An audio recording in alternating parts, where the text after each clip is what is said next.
Right, it's gone live. Our probe seems to be here. Says live in 12 hours. Oh, for fuck's sake. Well, I've started it now. Yeah.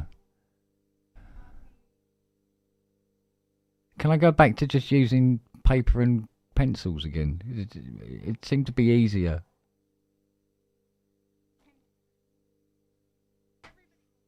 Yeah. Yeah. It's shit hot on that guitar, man. I tell you.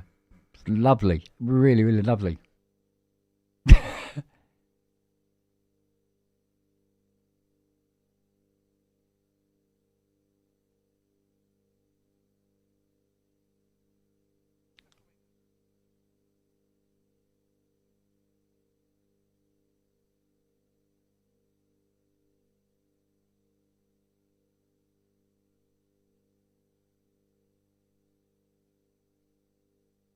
Oh, yeah.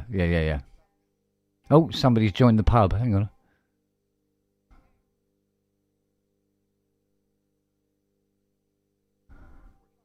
Ah.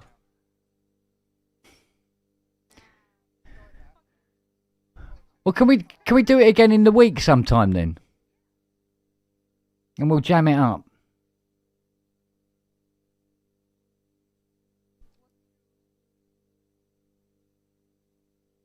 Au revoir.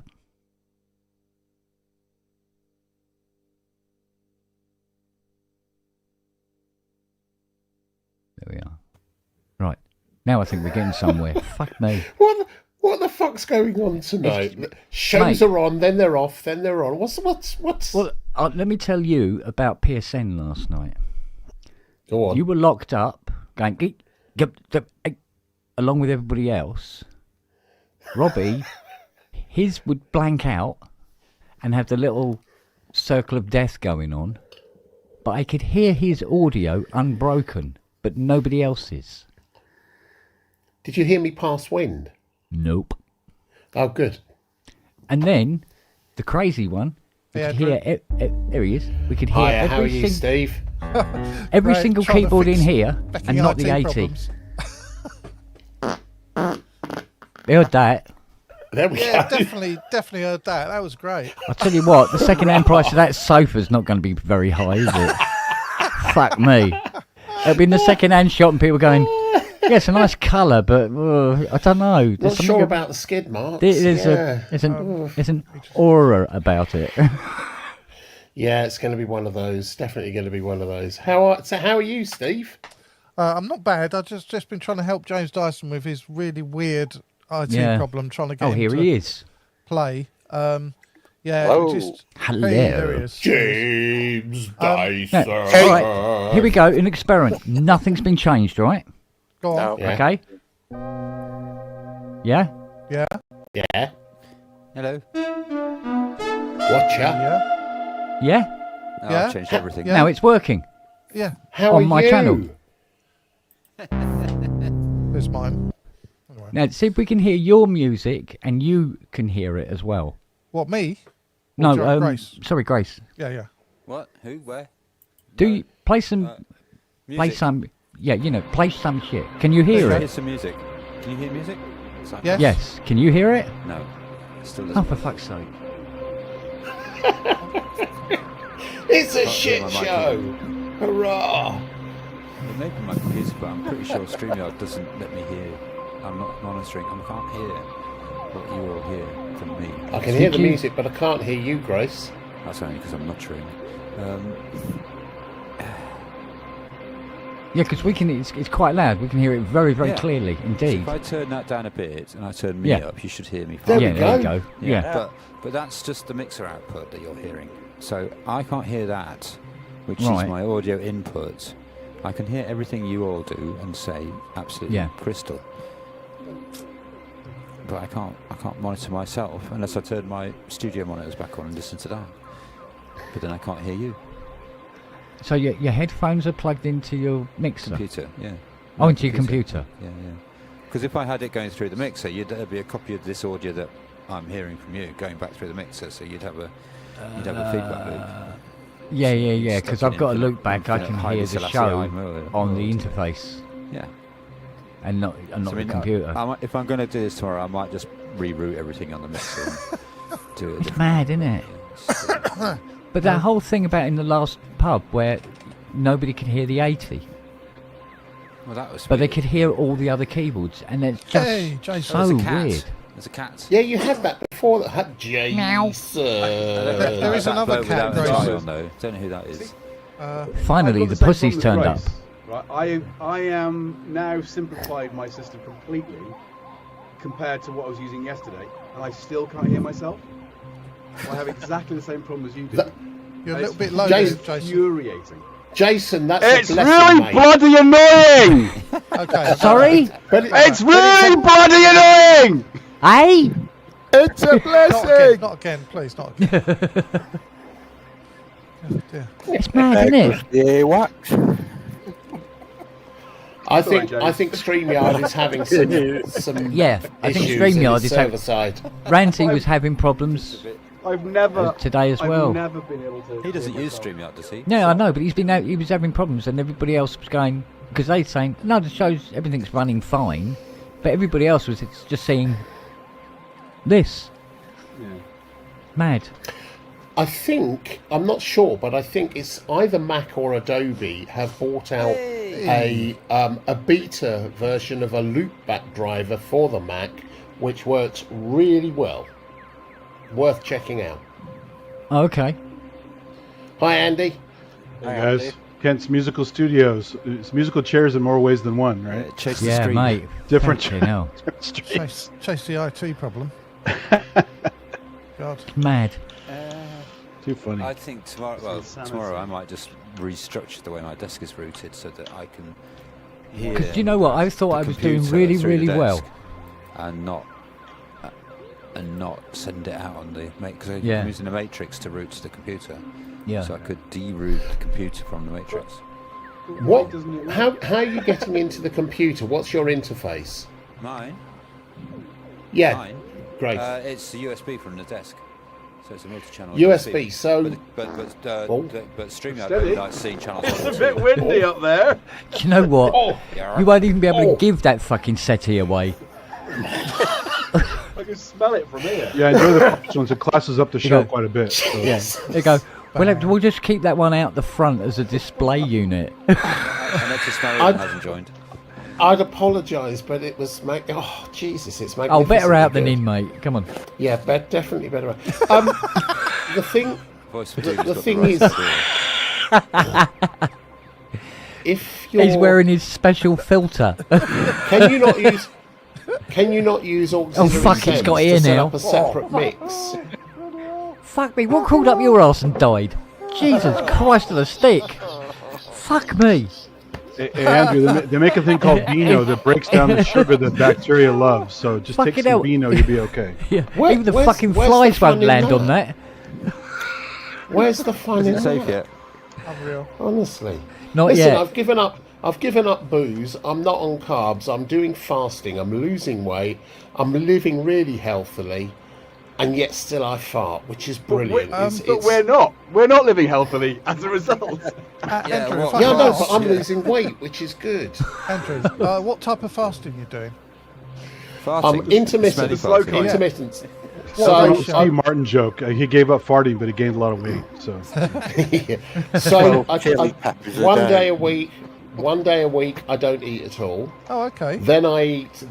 The rest of the time, I'm doing 18 hours without eating a 6-hour window where I can eat.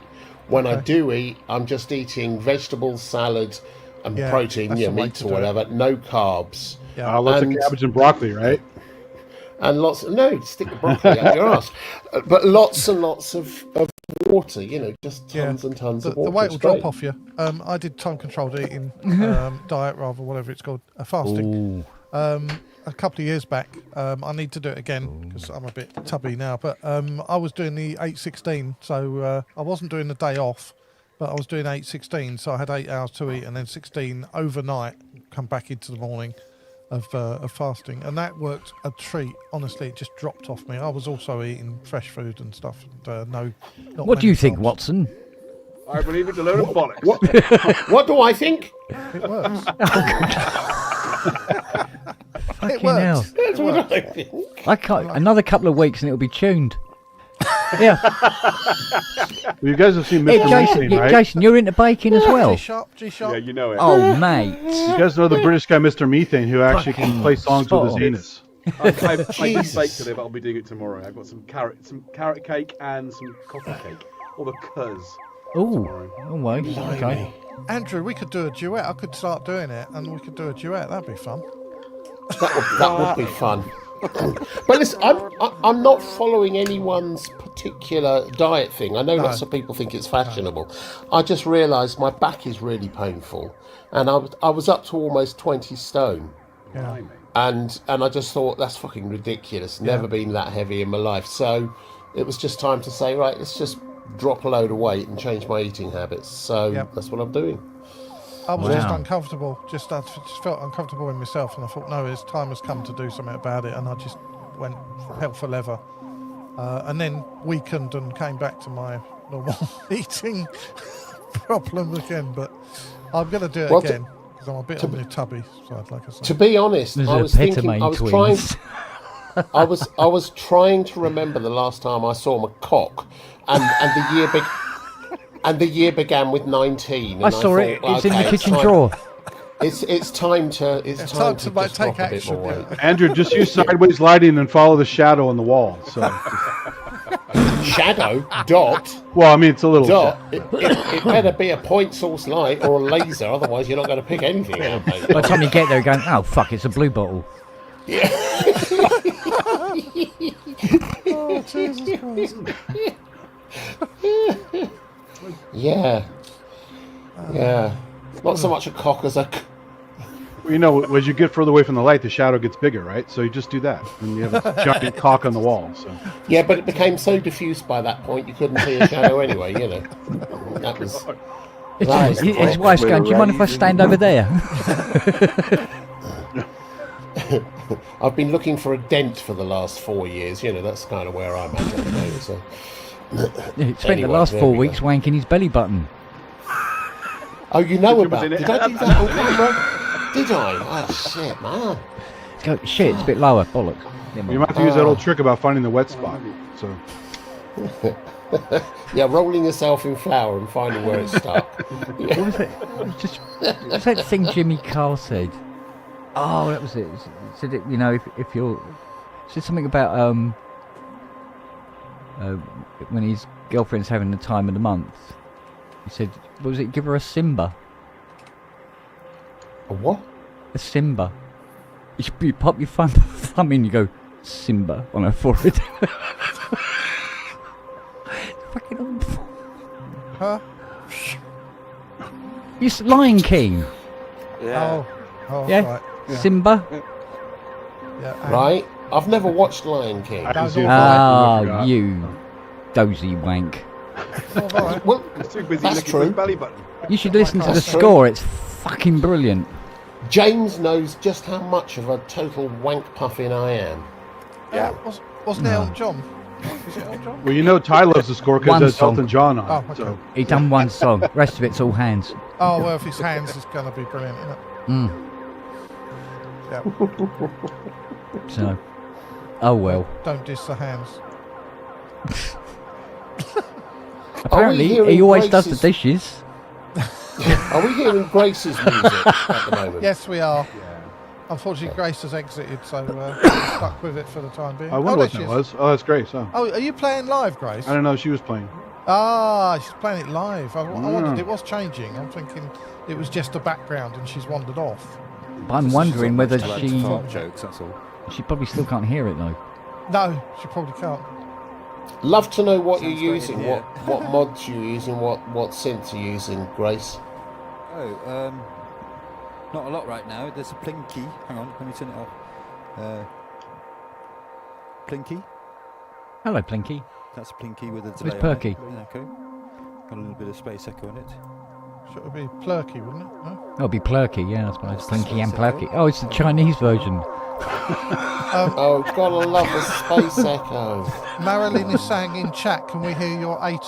I think she means the CS80. I haven't got an 80. Kent's got the 80. I thought you were going to say she wants to hear my anus. No, I mean what? Kent. It says Kent. Kent, can we hear Okay. your 80? Well, Andrew already provided that, so.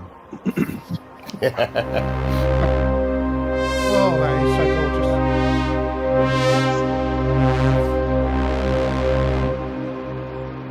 Yeah, Can I have one, please? certainly. There's loads of him in the island. Is there? Yeah. Yeah. This guy owns 3. Oh my God. Mm. I'll tell you what, though, I'd be pushed to get that in here. It's so big. You want to? I tell you what. No, well, actually, nobody wants to see me bringing this down the stairs in about 2 weeks' time. It should be. You're fun. going to have to take the keyboard out, the power supply, everything, aren't you? Really? Yeah, take all the keys out and the power supply, and it halves the weight. Jeez. But it's Does the still. 80 have those built-in side straps on the sides? Yeah, for the lid. Yeah, right. I was going to say, the lid done it and closes over into one box. Yeah, all but protected, the, yeah. the keyboard. If you push the keyboard back, there's 4 bolts holding the keyboard in. Basically, you undo the 4 bolts, and the keyboard pushes back about an inch, and then it lifts, and then there's like a little bonnet stand for it to hold the keyboard up. Okay. So what you do, because the keys go down and under the front here, you push it back, and then you can take all the keys out Individually. individually. Yeah, the contacts are at the back, so they're away from it. The power supply, which weighs an absolute fucking ton, take those 2 things out, and it becomes manageable. Is it I use the proper- word manageable in its loosest sense, though. Proper linear power supply, none of this switch mode No, nonsense. it's got a coil on it that size. Yeah. What, toroid? No, square No? thing, Oh, and it's it's a in square. a metal, in a big metal case. Uh-huh. Jeez. And then there's 2 giant heat sinks with the board on it and the power transistors on the other one. Christ. Yeah. But and then talking of more big- important things, Grace, whatever you're doing at the moment is utterly, utterly gorgeous. Oh, thank you. It's a good mix, isn't it? Yeah, it does sound It's good. lovely. I was just thinking This is- about going in the other room and popping up a So, couple of keyboards and this just sound here, bazingling Andrew. along with it. Well, that's what we've been doing That's all what we night. were going to do, but unfortunately it didn't really work out that way. This is the Ah. sound Too of many the problems. arbor. This is just a granular synth. Ah, This is the sound of the looper. Just me. Sorry. I could be That's more alright. subtle.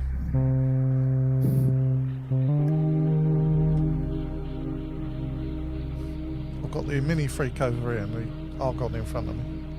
Here's your backing cord for it. Turn mine down a bit. There you go, that's more in the mix.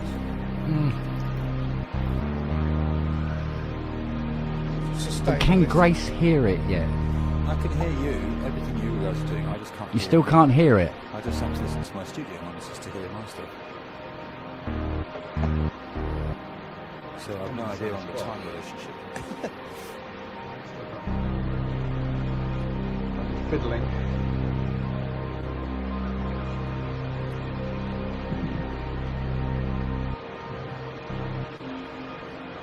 How's that not working?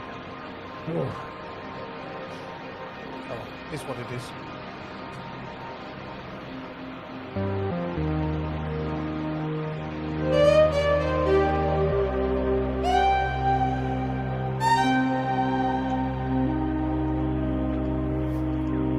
God, I'm Come going on, to miss that Andrew, keyboard. start singing. Hey, Ken, this is Go- almost balcony music right here. I'm just going to miss this keyboard so much. We'll have to get the 8DIO one, the software one.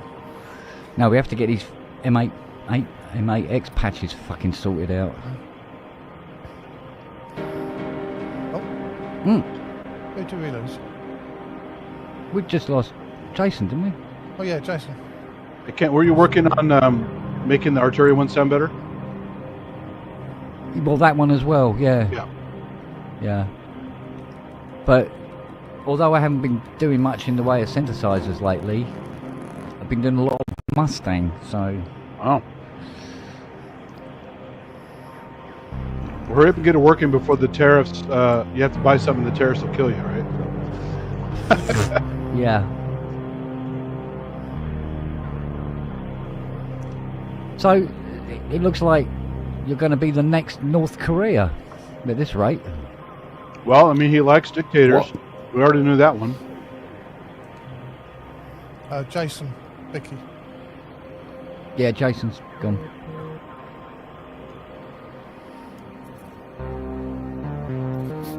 Listen, guys, I'm gonna have to shoot. Okay, Yeah. James, I'll Being catch you tomorrow. James, you're Tomorrow, a you know gorgeous when. man. Yeah, I know. I'll come and scrub your scrote sometime. Come with me in cake and lick me. Come over, just fart all over you. It's I'll just eat the cake. I'll just eat the cake and then lick you. I've got There one we of them go. in the shed. I think it's been abandoned. It's been there years. What, a cake? No, a pro soloist. All right. There we go. Don't keep cake in there. You'd have to be a perv to lick a pro soloist. Pro Solos is so cool. I got a nice demo Oh, I from qualify. Metlay at NAMM. It's so cool. Mm. Thing's amazing. Way ahead of its time. Oh, it was Yeah. amazing. Yeah, it really was ahead of its Got a time. lovely sound to it. You can't. Right. I remember. See you See you later, later, James. See you later, See you James. Bye. later. I remember seeing a pro soloist just after it came out. I was in a studio, Out of one and in and another. Yep. Hey, Robbie. and All right. Robbie, and I played it, and it looked like a toy, and I expected it to be really shit because that was the sort of vogue. You got lots of cheap little synths which had presets on, and you just thought it was going to be rubbish. And I remember playing it and just being blown away by how articulate it was and how the sounds that were presets. Yeah, the how we can they dial in the just performance worked. modulation is so amazing. Just It was an amazing thing, and I love the plugin from Cherry as well. They did a really good job with that.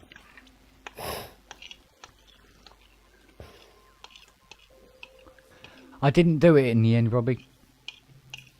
Do what? Roll back. Oh, good.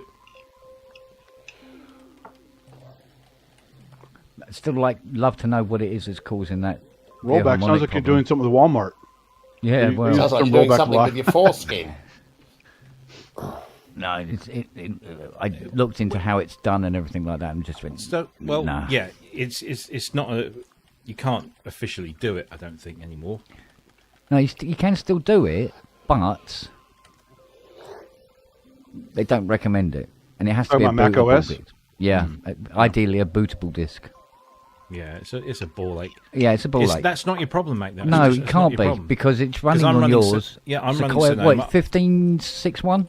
15.6.1, Yep, latest version of Cubase, latest version of Bohemian Violin. yep, Buy that first time. yeah. So When I used to do a lot of Mac support, the old days were great with any bootable external drives, clean installs, all that cool shit back in the old days. You can't do that anymore. yeah, The thing is, you shouldn't need to do a clean install with a Mac anyway. yeah. No, but sometimes it's with too many extensions and other weird No, things and preferences that were. Not with a Well, Mac. back in the old days, you did. Oh, here he Yeah, is. in the old days, but I mean, not for a very long time. More It's pussy. just Jackson. Oh, Hi, Jackson. Jackson. I shouldn't say that. I'm a Tom. Are there Tom. 4 more of him? Well, did you hear about the problem today, Rob, with the 80?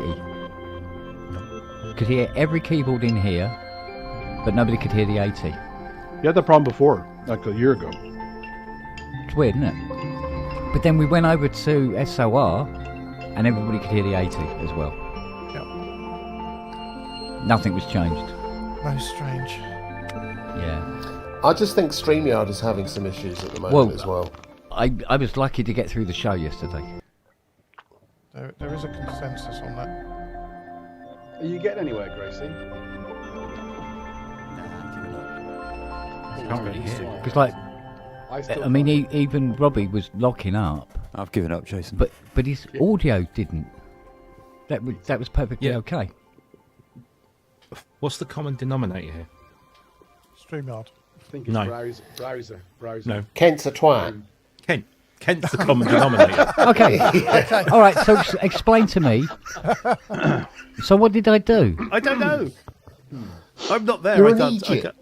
But You're just a fucking idiot, Ken. That's what it is. I would say honestly don't Ken's know. typhoid Mary, but he also got sick. So But it's not doing it now. If Mac made an analog computer, he'd be fine. Azio says, why don't you all go on a computer and audio course?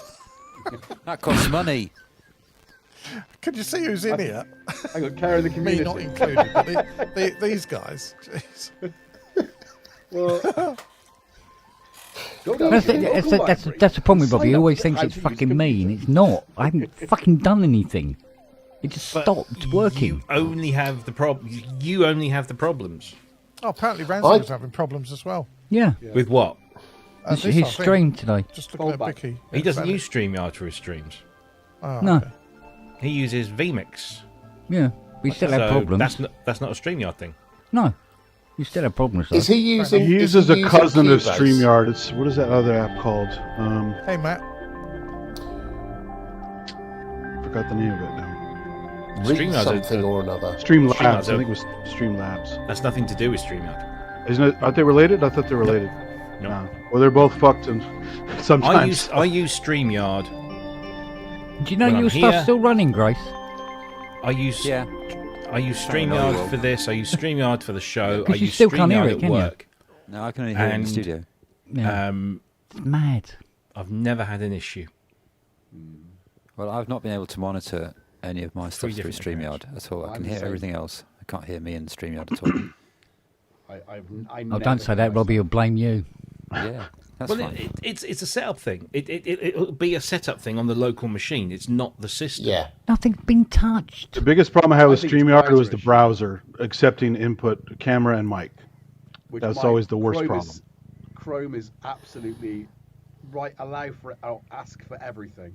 Again, So, Chrome. I use Chrome for everything here, everything Yeah. at work. 3 accounts, never a problem. Yeah. So am I just I've lucky? never- Yeah, I well, I get use that. Chrome, think- Chromium browsers, I agree with and you. I agree No, with I've you, always Robbie. used Chrome. I've always used with StreamYard. Hello. You use Chrome because it's a Yeah. fucking nightmare. Chrome's with recently fucking Firefox. updated its Hello. permissions, Hello. so you have to explicitly give permissions per. Well, it literally asks per for them, user. doesn't it? Yeah. Once And you you've go, done that, yes, oh, you God. can. you just Been through all of this, done it all. It's Yeah. not, it's not that. I tried using Firefox the first time I went on with Saw, and it just would not play ball. It just wouldn't even bring up the camera and stuff. So they said, no, use Chrome. And as soon as I used Chrome, it just bang straight in. No Yeah. problem. You know, My but- Chrome's up to date. It's all permissioned up to the hilt. It's all fine. You can hear me. I can hear you. I can't hear me through StreamYard. and you that's could hear everything because else. of the way you're routing your audio. I'm listening to the headphone output on my computer. Right, yeah. But your audio that you're like your music that you were playing, where's that going? Where's the audio That's coming going out? into a of that? mixing desk, and the USB from that's going into the computer. So that's including this microphone. Right. So I've it's got the getting. same sort of it's- issue, but I'm using the mic on my webcam. Oh, listen to that. I simplified it even more because So- I thought I'd try that as opposed to what I usually do, which is to use the ATEM. I'm blatantly aware that I'm talking to a professional audio individual here. So, with all due respect, Turn I it on and off again. initially, I initially had issues.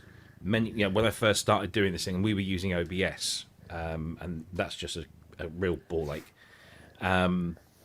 And it was all about getting my microphone, which was going. I think at the time I was using a USB mic. And it was basically different audio. So what I did was I did exactly what you've just said there, Grace. I got a hardware mixer, and I took the microphone into the mixer, the synthesizers into the mixer, and everything just went through the hardware. And once I did that, and I just had one point of entry into the computer, I could hear everything. People could hear everything. It was all fine. And then the only time I changed that was when I bought this audio fuse interface, which just basically combined an interface and a giant mixer into one unit, and everything just goes into that. And again, so it's just you one can do point of direct entry. monitoring, yeah, of course. Yeah. And I monitor through the interface. I've always Which is monitored really what through I'm doing with my through desk. the interface. That's I essentially mean, the same thing. I will admit that if it was just me that were having problems, I think, I've probably fucking done something But stupid. mostly it is. Well, James Dyson does a fucking. Oh, it's your turn to be the orange cunt, is it? Yes. Right, listen. James Dyson streams every What about day. him? Yes. Every day. Could we get his keyboard to sound okay tonight? No. After hours. Ducking Fucking and ducking. hours. Everything we tried. So here's my take, all right? It's to do, when I do a normal, like a Hardware Jams host or do one of my own live streams, it's only me involved. Everything that's done in Hardware Jams goes through the console, and then the output of the console goes out to the internet, including my mic, including all the little inserted video frames that we stream people's jams from, all that. It's all coming from the laptop into the mixing desk. My mic is mixed in with that. Any other stuff I want to do can be mixed in through the console, and it's just a single source going back into the computer and broadcast out to the world. Really simple. You guys using OBS for hardware jams, right? Yeah, but that's academic. OBS Not always, into YouTube. Straight into YouTube. StreamYard, where I am joining a group of other people who are all streaming, if I had my audio set up the same and wanted to play like that music or this microphone rather than my laptop microphone, I would be then sending a copy of the computer audio into the mixing desk, which would then be sending it back to the computer as the input for the StreamYard. So you'd have a feedback loop. Now, So It which just is why fucked up I then. thought, well, that's why I've just plugged in my output is now routed to my analog headphone output on the laptop rather than going through the desk. So what I can do, and probably will have to do, is route everything apart from the computer returns on the desk to a matrix, which goes. That's the feed into the mixing into the computer for audio input. But in the headphones or studio speakers, I just monitor everything, including the computer source, so that So- doesn't get fed back. So I can route it that way, but it'll take a bit of great thing, button pushing I- to do that. But that's the only way. And I can't hear stream. I can hear you. I'm looking at the StreamYard window and listening. I can hear everybody and everything people do. I just can't hear me. Yeah, and that's the same problem. Does your USB interface from your mixer, does it show up as a series of different inputs and outputs on your Yes, computer? but this software only wants to see channels 1 and 2. And that's a known problem with anything like StreamYard. Well, you know it is, but hang on, just a moment. Are you PC or Mac, Grace? It's a Mac. It's a Mac. You that's just about loopback. And if you can route out, so if you can route everything into your computer, then you can take a feed from your computer as well, from your yeah, DAW exactly. or whatever else course, you're yeah, happening to use, Yeah, but I don't and need to send do that out. I don't need to do that because my point isn't about that. That doesn't. I mean, I can route things however I want to on the desk. It's quite a powerful desk, and so I can build a matrix which doesn't have the computer, the channel and the computer routed to it if I want to. That's not a problem. I just haven't done it. But the problem is I can't hear my input. I'm not input monitoring through StreamYard, Which you should be able to do. which I don't understand why not. I don't think. It's a I basic mean, you So, guys are probably not. You guys probably think you are, but you're probably actually just hearing yourselves. Sorry, there is one alongside other the way of doing StreamYard this. content. There is one other way of doing this, Grace, which is to do a separate mix on AUXes Yeah, that's what I'm talking about. and do their headphone balance out of yeah, that. yeah. So That's what I'm saying. including- That's what I will have to do it that way. Is the only way I can hear you and me in real time. That's Yeah. you'd have to do it on an. you don't want to or a hear me in matrix. real time. No, I don't want to hear you at all. But No, well, quite right. based You on have content. taste. No, but I'm saying I think StreamYard isn't. It's not producing input monitoring.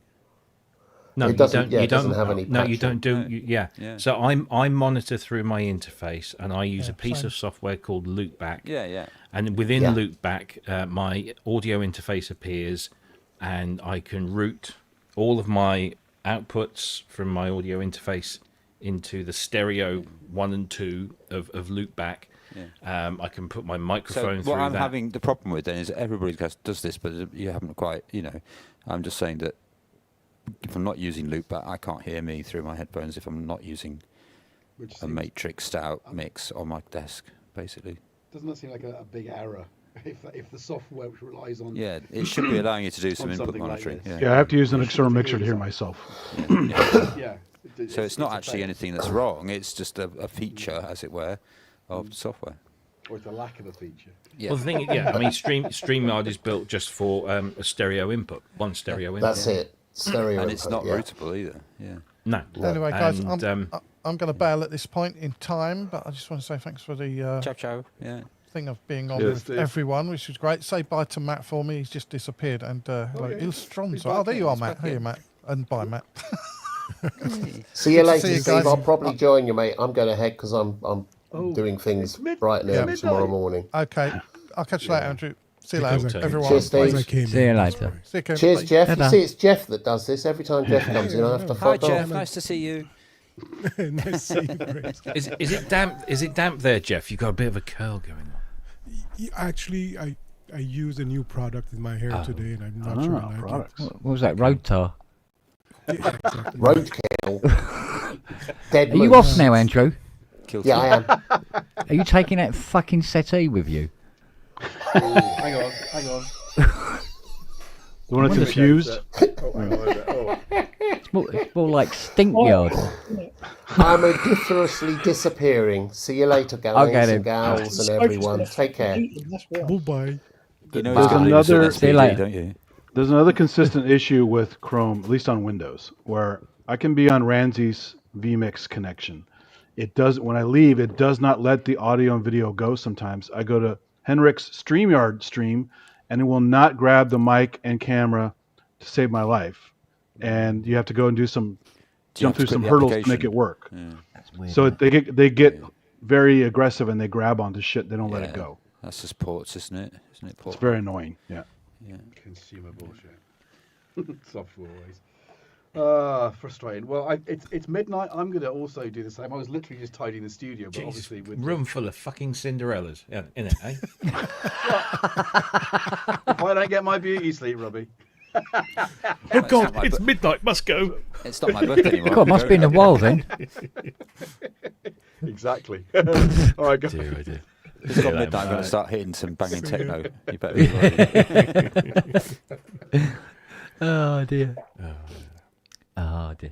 Oh Yeah, well. I know how to clean a room, don't I? No, Longhurst started. Longhurst did the gassing alright. of the room earlier, so he was farting Oh, yeah. constantly. So, Fumigating, yeah. Yeah, making a point of it though. Wait, listen. Well, in fairness, it is 99% better than most of the stuff that comes out of his mouth. So I thought my point, little well bit made. of background generative music was like an equivalent of Glade for audio. Well, he probably gets a lot of wind because he's always got his dick up an exhaust. Goes in one end, comes out the other. That's right. Forgot about those pictures. Told him, don't do it while it's running. Oh, I don't know. He has to wear an insulated So condom. You so. can hear that again now if I just turn it up, right? Yeah, that's Yes, right. there, yeah. At least it's not ducking anyway. Oh no. At least I'm We'll not go. the only one who's having audio issues. Good Lord, Scott's in the house. I bought one of his Oh. Duke Ray shirts yesterday. Did you? That's very apt, isn't it, Matt? Well, yeah. One No, day you'll own the synth. Well, maybe. Well, should we let him in on it? Does the owner know? Does the owner watch the pub? Do I care? No, but I fucking do. Yeah, I know what you mean. It's all right. Are you Well, getting you're- one of these I'll long-term fucking permanent tell loans them then, are you? you might as well Yeah. now. And Matt, just get a System 8. The Jupiter 8 on there is excellent. So, I've got a system, mate. oh, okay. Yeah. You do. Just not happy. You can't please a cunt. It says the man who's got more fucking keyboards than. That explains the ex-wife then. Yeah. Dear, oh dear. Boom, boom. Yeah, 3 nuns go to Auschwitz. I might have to go. Did you actually take that show down? No. Oh, that's all right. Because you said somebody complained about it. I thought you might have taken Several the show. people complained to me Did about they? it. Yeah. Wow. Yeah. Fuck him. Well, that's my attitude, really. Yeah. We can't laugh at that. And fucking hell, go and find something else to do. So what happened in Auschwitz? Oh, not much. Don't go there, Jeff. You I think remember it was what happened closed. last time? I know. I know. Yeah. Fucking hell. Well, according to some of the millennials going over there, you have to smile when you take a photo at Auschwitz. So it's terrible. Oh, God.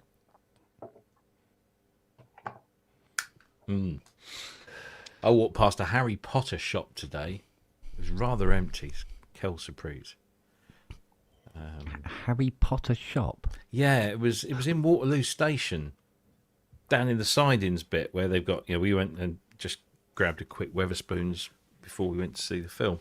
And there's a shop, and there's just got giant figures of Harry Potter characters and all sorts of magical things. And we walked past Harry's twice. And it was Pot just shop. empty. Yeah. Yeah, completely empty. It's a front. The Universal Studios is funny because the kids buy the little wands, and they're all like Bluetooth synced, and you do little gestures in front of the cameras and trying to make things animate, and they just get so fed up and have tantrums because they can't get their wand to work. I know the feeling. Yeah, Biggest, same here. dickest. No, still nothing. No. Just a little dribble out of it, you know. It's a little... Oh dear. Oh dear. Have you been watching camera footage from around my house? As long as it's not pus, you're okay. So Oh, good lord. gonorrhea, whatever. So Gone where? That's what my dad I said. know, Gonorrhea. Gonorrhea. Gonorrhea. Gonorrhea. Gonorrhea. Yeah, so it turns out Siri was right because she's frightened of. She's been frightened for about 3 or there's 4 a bag of days pears. now of the pear. Yeah. Oh, look at that. Is that Well, when I the- went down into the kitchen to make a remember. coffee earlier, there was all these flies everywhere, and Oh. Fiona goes, "Oh, look at these flies." I said, "Yeah." I said, "They seem to be attracted to this pear." And we looked at it. Pair of what? It wasn't. The flies were coming out of it. Fruit flies. Yeah. Yeah. Loads of them, right? So Fiona says to me, she goes, "Can you throw it into the field?" I went, "Yeah, no problem." So I went out into the garden and I lobbed it like that, right? I lobbed it, and it sort of like came out of my hand early, Oh. and it went over to where everybody Familiar parks their feeling. car in the housing estate, and you hear, I went, right, just walked back in again. Oops. The ball launcher. Yeah. Like, that ball is fucking evil, that thing. Oh, fucking hell. But it's no fun with Nelly now, because what she does is she puts the ball in, she stands in front of the launcher and just goes, "Oh," and just catches it. It goes about that far. It's set to 40 metres. And she stands about 3 inches away from it and goes, "Oh," and then pops it in again. Oh, she don't go like that. Silly moo. my dog is pretty good at catching a frisbee thrown right at it. So Yeah. But it was so funny. Just show Siri a pear, and she goes running out of the kitchen, going. All the other dogs looking there, going, "What the fucking hell's going on with her?" Jackie often runs out the room when I show her my pair.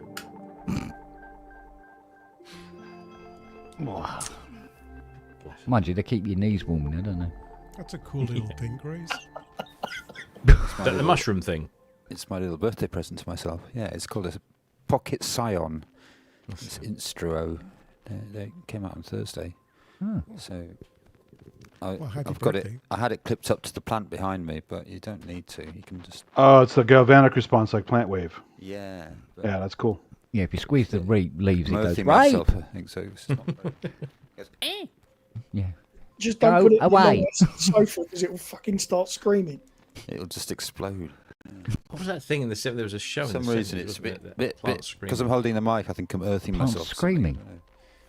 Yeah, there was it was like on Nationwide or something in the 70s, and Yeah, scientists yeah, had done this research where when you Oh, cut a yeah. plant, Yeah. the plant screamed. But obviously, you had to, it was just a An Yeah, but electrical was it one of their impulse that was April being- Fool Yeah, it jobs changes, that yeah. they did? No, it's a genuine thing. Because they did. Who was it? Did the spaghetti trees? That was Panorama. That was Panorama. It was at Parkinson, wasn't it? What? Who was it who did the actual report? On what? The spaghetti thing. That was Panorama. Yeah, but who did the report? Who was Oh. the reporter? It was in the 50s when people were really stupid. When people were really Really? When? And then we went back full circle. Yeah, Circle of Life and all that shit. Yeah. So it's got 4 different sounds built in, but the really cool thing about this is if you plug a USB into it, there's a little app and you can use the output as MIDI off the USB, but it's polyphonic and you can tell each note of the polyphony which MIDI channel you want it to be. So you could send each note of the polyphony to a different sounding device. Oh. And then obviously by putting a sensor in and plugging it into a plant or whatever and clipping onto the plant and getting the galvanics, you could then have, well, the way I'm thinking about it is set an Atmos mix up and send the 5 MIDI notes to different positions in space. That's cool. And Yeah. have a generative Atmos sound effect. I thought that'd be quite nice, but if you haven't got the sensor plugged in, then basically this little pad on the front. So that's the sort of noisy voice. This is the bellsy one. Can you hear it all right? I don't know. Yeah, And then that's more of a synthy sound. And then there's this one. So it's kind of like a chaos later with more tricks up its sleeve. It's a bit, yeah. I mean, it's using the pads just because I'd have to go over there to leave it on Yeah. the plant, but and then I quite like this one. It's a bit like a distance, a thunderstorm or something, isn't it? Yeah. It's actually quite longer. You listen to it, it does weird. How much was things. that? 120 quid, I think. Oh, that's cheap. Yeah, it's not cheap, but it's fun. I mean, considering what you can do with it. Yeah, I like Yeah, the yeah. MIDI thing. I'm quite really interested to get into the MIDI a bit. I knocked something up in Ableton earlier, and it was really quick and easy. And there's a little app that comes with it, and you can also get OSC data from it, which means Nice. you can send it to a Max MSP or Touch Designer or even iOS stuff. There's a nice video of someone playing Animoog with this. So That's it's not MPE or anything like that, but it's got that other dimension of stuff because it also does you can map CCs to the generative thing as well. So yeah, the little apps actually seems to be the thing with these new Instro things is they're making little apps which just open up a whole new world with it. Because like this, headphone out, make some buzzy noises. Kind of fun, but a bit limited. Yeah. As soon as you go in, you can change the quantizing, so the scale you can scale them differently. So that there's a little for each voice you can have a different scale, and then so if you're using MIDI, you could just click through the different voices and take the scale output differently to the same thing, and then I mean, so there were a few little demos on the Instro YouTube channel about.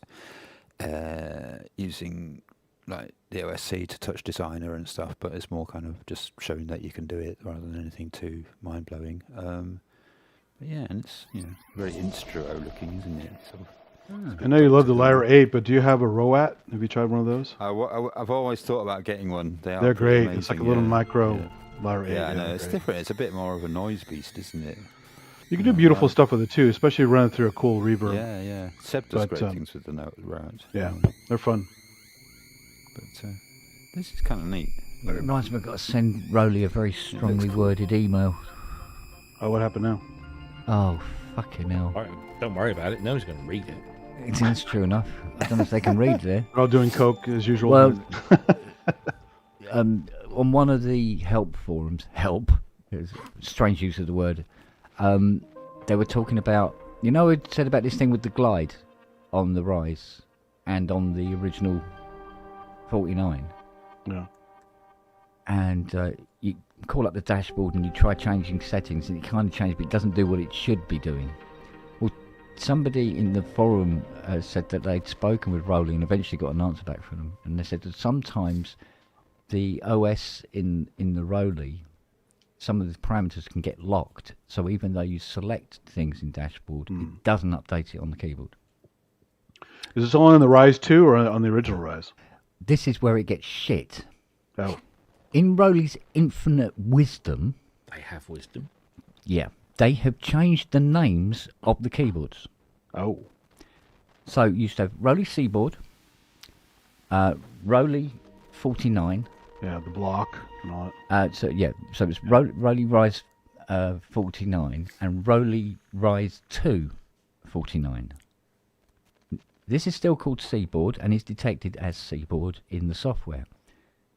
The Rise 49 is detected as a Seaboard, and the Rolly Rise 2 is detected as a Seaboard. Ah, that's brilliant. So I have 3 Seaboards. Which one is which? Which one is which?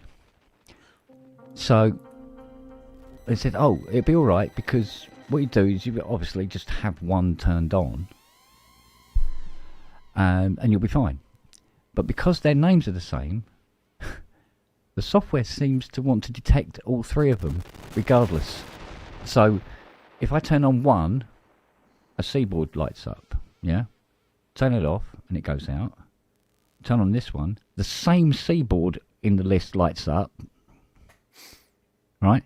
But you look at the not the update, but the actual the firmwares, they're all different sizes. But now I don't know which one goes to what keyboard. Yeah, there should be a connection timeout so you can bypass one and go to the next one or something. And so like, why do that? Yeah, that's pretty stupid. Because they're road. Yeah. Yeah. Because they can. Because it, you know, I have to admit, they make cool stuff, but they Rise make and bad Rise 2. decisions, So it was fine like that. I don't see why they even bothered changing it. It's like, fucking hell. And they said, oh, to set the OS, you call up your dashboard, click on the little icon, and from the drop-down menu, click on Reset Firmware. They've removed it from the dashboard. wow, It's not there anymore. Ooh. lovely. So, and there's people in the support thing going, so how do I reset my firmware? And Rolly support goes suddenly very quiet. Something tells me they had too many tech support calls for that, so they took that button out. Problem solved. Just ignore it. Yeah. Yeah. It's mad, isn't it? Well, you'd be shocked. I mean, I've had some trouble with the Uber app recently and some other apps. So it's 2025, and most of these developers are shit. That they have all these glitches. There's no human support anymore for anything. You go through an AI chatbot, it doesn't help. It's just one annoying thing after another for a very simple problem. I can call my credit card company and get someone on the phone, within half an hour as a human. But some of these other app-based things, they're just garbage. Yep. Mm. It's not just AI; it's just the way they're doing everything now. It's really Yeah. shitty. You need some little miniature crop clips like this. They're really Does good. that come with clips and pads, so you can stick it to? You get this, basically you get the box and you get this white cable, which Okay. just ends up in 2 very, Alligator clips, yeah. Oh, nipple clips. they're properly looking painful. And Yeah. probably illegal. Well, they're for leaves and fungi, so I've already broken the leaves off a couple of plants. They're nipple clips. Come on. But the fun thing is, you've nipple touched those, right? Because Yeah, just I like mean, if I'm- the plant, I'm you can touch shoving them. it The down. dog Yeah, can yeah, touch them. That's doing that. Yeah. Put the thing down. You can get a bunch of hooked to each dog and have different tones coming Yeah. out. I get enough tones coming out of them Quite anyway. interesting, because I was running Don't with my worry. friends this afternoon and been mucking about with it, and we put it on one. She had a big cheese plant in the corner, which was looking a bit sad. We clipped it onto that, and it didn't make any noise. And we put it on this little pot plant on the table, which was sat in the window in the sunshine, and it was going bing, bing, bing, bing, bing, bing, bing, bing, bing, singing away. So, and then my friend's husband walked in, and he said, "Yeah, it's a bit sad, that plant." He's Yeah. like, "No shit, it doesn't make any music." And I've taken clippings from outside, put in a glass of water, and they're fine for doing. yeah, They get enough signal, so they need don't the die moisture, for quite a don't while. they? Without moisture, it's not. Yeah, but when you should check out my first plant wave video because I went into all the nerdy theory about how photosynthesis works and the different colored lights I Yeah. used, like a D-beam effect, and using different lights you can make it act appropriately. So it's kind of fun. Nice. Like red light gives you one tone, UV gives you another tone, white gives you a different tone. Yeah, definitely. Yeah. So Yeah, I think I need to. It's got a kind of sensitivity for the pads, which is quite nice. You can tune it in, so some plants are, just dial the sensitivity back and it gets more usable. There's like a sort of ratcheting option you can switch on in the app, which is makes it simpler or more complex. It's limited. It's just an Arduino in there at the end of the day. That's what they seem to do quite well. The plant wave guys are kind of new agey, so they even have a setting in the app for like 532 and all these, or 528, whatever it is, and 432, and all these weird hertz-based scales. Modern biology. There you go. That's the guy. It's a guy from Vancouver. From Vancouver to Glasgow. It's not bad, is it? Another Canadian. Right, I'm going to go. Nice to see you all. Thanks for the Thank help. you. See ya. Happy birthday. Grace. Yeah, Thank happy you. birthday Yeah, for yeah. yesterday. Yeah. Oh yeah, happy birthday. Sorry about that. I missed that. Looking No, fantastic it's for 25. 35 again. Yeah, might as well. Yeah. Facebook has got my age. Well, I put my age wrong in Facebook, so I always get all my birthday greetings the day before from the whole kind of Hardware Jams family and E1 family. I get it all on the day before. But my cousin messaged me the other day going, "Happy birthday, I think." And she was like, and I was like, "No, it's actually, yeah, you were right. It's not today." She goes, "Oh, good." And I said, "Yeah, I lied to Facebook about my age." And another cousin chipped in going, "I love the way you lied by one day." And I went, "Yeah, and 10 years." Dear.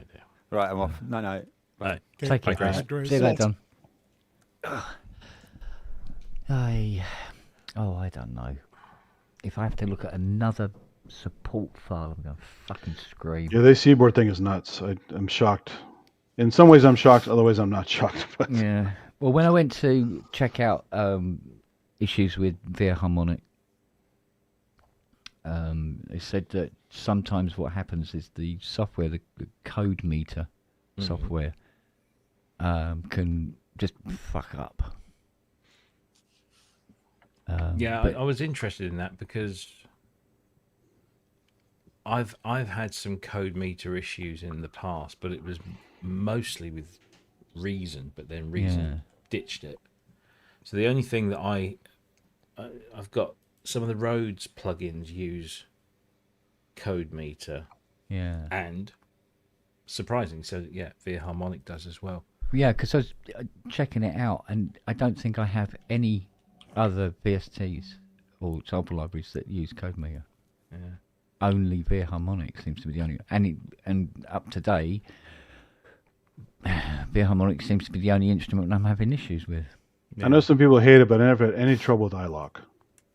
No, I have never I've ever never had a problem with iLock. No, Ever. the only problem I've had with And yet all I iLock, hear is well, the only problem I've had with iLock is stupidly emailing them and telling them that it was broken instead of lost. That's the only thing. And I the think really I've slick left thing it- about iLock with the USB dongle is you can go to a friend's house, install the app, plug your thing in, and go. You don't need your laptop or anything. Yeah. Yeah. Yeah, but they've kind of made it sort of like soft licenses now anyway, haven't they? Well, it is, yeah. I mean, now you have the option. Most plugin developers that use iLock as a security check will give you up to 3 places to store it. That's right. On the USB, on the device, Software version, on the cloud. Yeah. So wherever, I mean, I've got an iLock. I never had an iLock until I started doing reviews of UVI stuff, and they were using iLock, so I ended up having to buy one. Yeah. And then, of course, everything. There's so I bought it for all the isotope stuff. They needed iLock for a yeah, while. So. there's about 150 odd things I've got on my iLock key, but I mean, I've got them on my key. My key's installed in the Mac. I don't really need to have the key installed in the Mac because I can just. There was a time where some plugin developers wouldn't let you authorize on certain places. You could only authorize on a key, or you could only authorize on the computer or something. But it seems like now that most companies will just give you at a minimum two locations. So software and key. Most will give you 3, so you can do it on the cloud as well. I mean, honestly, it's just it would be nice if everyone standardized on one sort of thing, but then I guess somebody somewhere will go, oh, it's not good enough for. Well, there's a company called Hasp that made dongles for a while, and one of my 3D programs I used to use the Hasp dongle. Again, the same thing. I could keep my models on a stick, software on a stick, and the Hasp dongle, and go to any computer and work on my stuff. And then a bunch of people complained. They said, we're no longer supporting Hasp. Too many people have issues. Like, thanks, guys. You fucked it up for the rest of us. Yeah. So. Yeah. But yeah, I wonder if that's the thing that I mean. I can't remember the last time I had a problem with CodeMeter. And I'm looking at my CodeMeter control center now, and say everything is either Rhodes, or Harmonic. They're the only things that use it. Where's CodeMeter control panel? It's an application in your WhatsApp. Yeah, so I'm gonna have a quick hooker's butch. Yeah, a standard would be nice though. Oh, absolutely. Yeah. They might be worried about if it got hacked, that means everything gets hacked. I suppose. Well, there's always that, but yeah, but if it's going to happen, it's going to happen, isn't it? Yeah. I mean, didn't you have a dongle for Lightwave for a while? Yeah. Yeah. Yeah. Then it went soft. Right. Sorry. Yeah. Sorry. In more ways than one. Yeah. Things you can say in the pub and the bedroom. Yeah. I used to have one that went soft. I saw that on on Radio 4. Yeah, Jack D. Yeah, with things Sorry, you can say in the bedroom and lines from films. Yeah. Oh yeah. Oh, the lines from film. Yeah. Here's Johnny. The big problem we had in the corporate IT space is that these servers that you want to virtualize something, and you want to put like a parallel port dongle for some CAD thing or a USB port, whatever thing, and to cross the bridge over to the vSphere stuff was a kind of a nightmare. So dongles kind of got fucked when they went virtualized. It's too complicated. Right, I am not seeing anything CodeMeter yet. If you so if you go to your applications folder, right? Yes, dear. Okay. And then scroll through. You should have an app called CodeMeter. It's a little green circle with CM in the middle of it. What is this? I've never even heard of it. Nor did I until none of my stuff uses it. Yesterday. First I heard was when Reason started using an ignition key. Do you remember the Reason ignition key? Which was basically a USB dongle. Yeah. That you could store all your Reason licenses on. And not seeing a green circle. So it mind you, should... in all honesty, I mean it's listed alphabetically. Hang on a minute, just go to the fucking C's. See it? All right, found it. Yeah. Right. Okay, let's call that up. So what it should do is open up a window like this. Sorry, this is your application. So that should be what you see, CodeMeter, in the little green circle. Yep. And then it should open up. Let me see if I can change this. Well, it looks like we might have found what's wrong. You don't have it? No, it says here. Code meter service has been stopped. No code meter license information available. No CM container found. Okay, so what are you looking at when you're reading that? Are you reading in the code meter control center? Yes. So I've got, we have the window. There's nothing in it. Okay, on the left-hand side. Yeah. Yeah. And on the right-hand side, it just says no code meter license information available, no CM container found. So and at the bottom, it says code meter service has been stopped. So I think what we need to do is completely uninstall your Philharmonic instruments properly. Not using a proper uninstalled tool that will go through and pick out everything. That's an easy thing to do. It's not a problem. Yeah. And then reinstall the instruments and then see if it populates the code meter control center with the license. It should do. Might be worth. So we can do this when we come up in October. Okay. We can, I can put something on your machine to completely uninstall everything. Right. In regards to Philharmonic. Then we'll make sure you've got the latest version of Pulse, and we'll download and install those. We'll do one, see if it works, and see if it populates. Make sure you got the latest version of CodeMeter, and we can do that. And I think that's got to be the problem, because that's the one thing that I've got that you don't have when it comes to this particular instrument. I'm using the same OS. I'm using the same version of Cubase. I'm using the same version of the plugin, and mine works absolutely fine, and yours doesn't. And mine's showing up in my code meter control center, and yours doesn't. Because even web admin is grayed out. Right. Okay. So there's a problem. So maybe we need to update code meter as well, which is easy to do. It's not a problem. I think I reinstalled this. Oh, mind you, I reinstalled it. I didn't. I would also what I would probably do is, if you install an instrument that requires code meter to license it, it should install an instance of code meter. Code meter, because I don't remember so what we need to do, downloading it. I think what we need to do is strip all of the instruments out properly, strip code meter out properly, update Pulse if it's not already updated, download the latest version of one of the instruments and install it and see if it installs code meter, because I've never been asked by an application to install code meter prior to. No, I've never seen it before. It should do it. It's part of the delivery of the delivery. Yeah, which is why I didn't know it even existed until I was on the support page. So I think that is probably your problem. So when we come over on, well, unless there's something in settings that's not allowing it to. Well, there is there is a possibility. Let's have a look in your privacy and security. What would it come under? Yeah, good question. Disk access. Let's have a look. See, privacy and Wonderful security. disk access.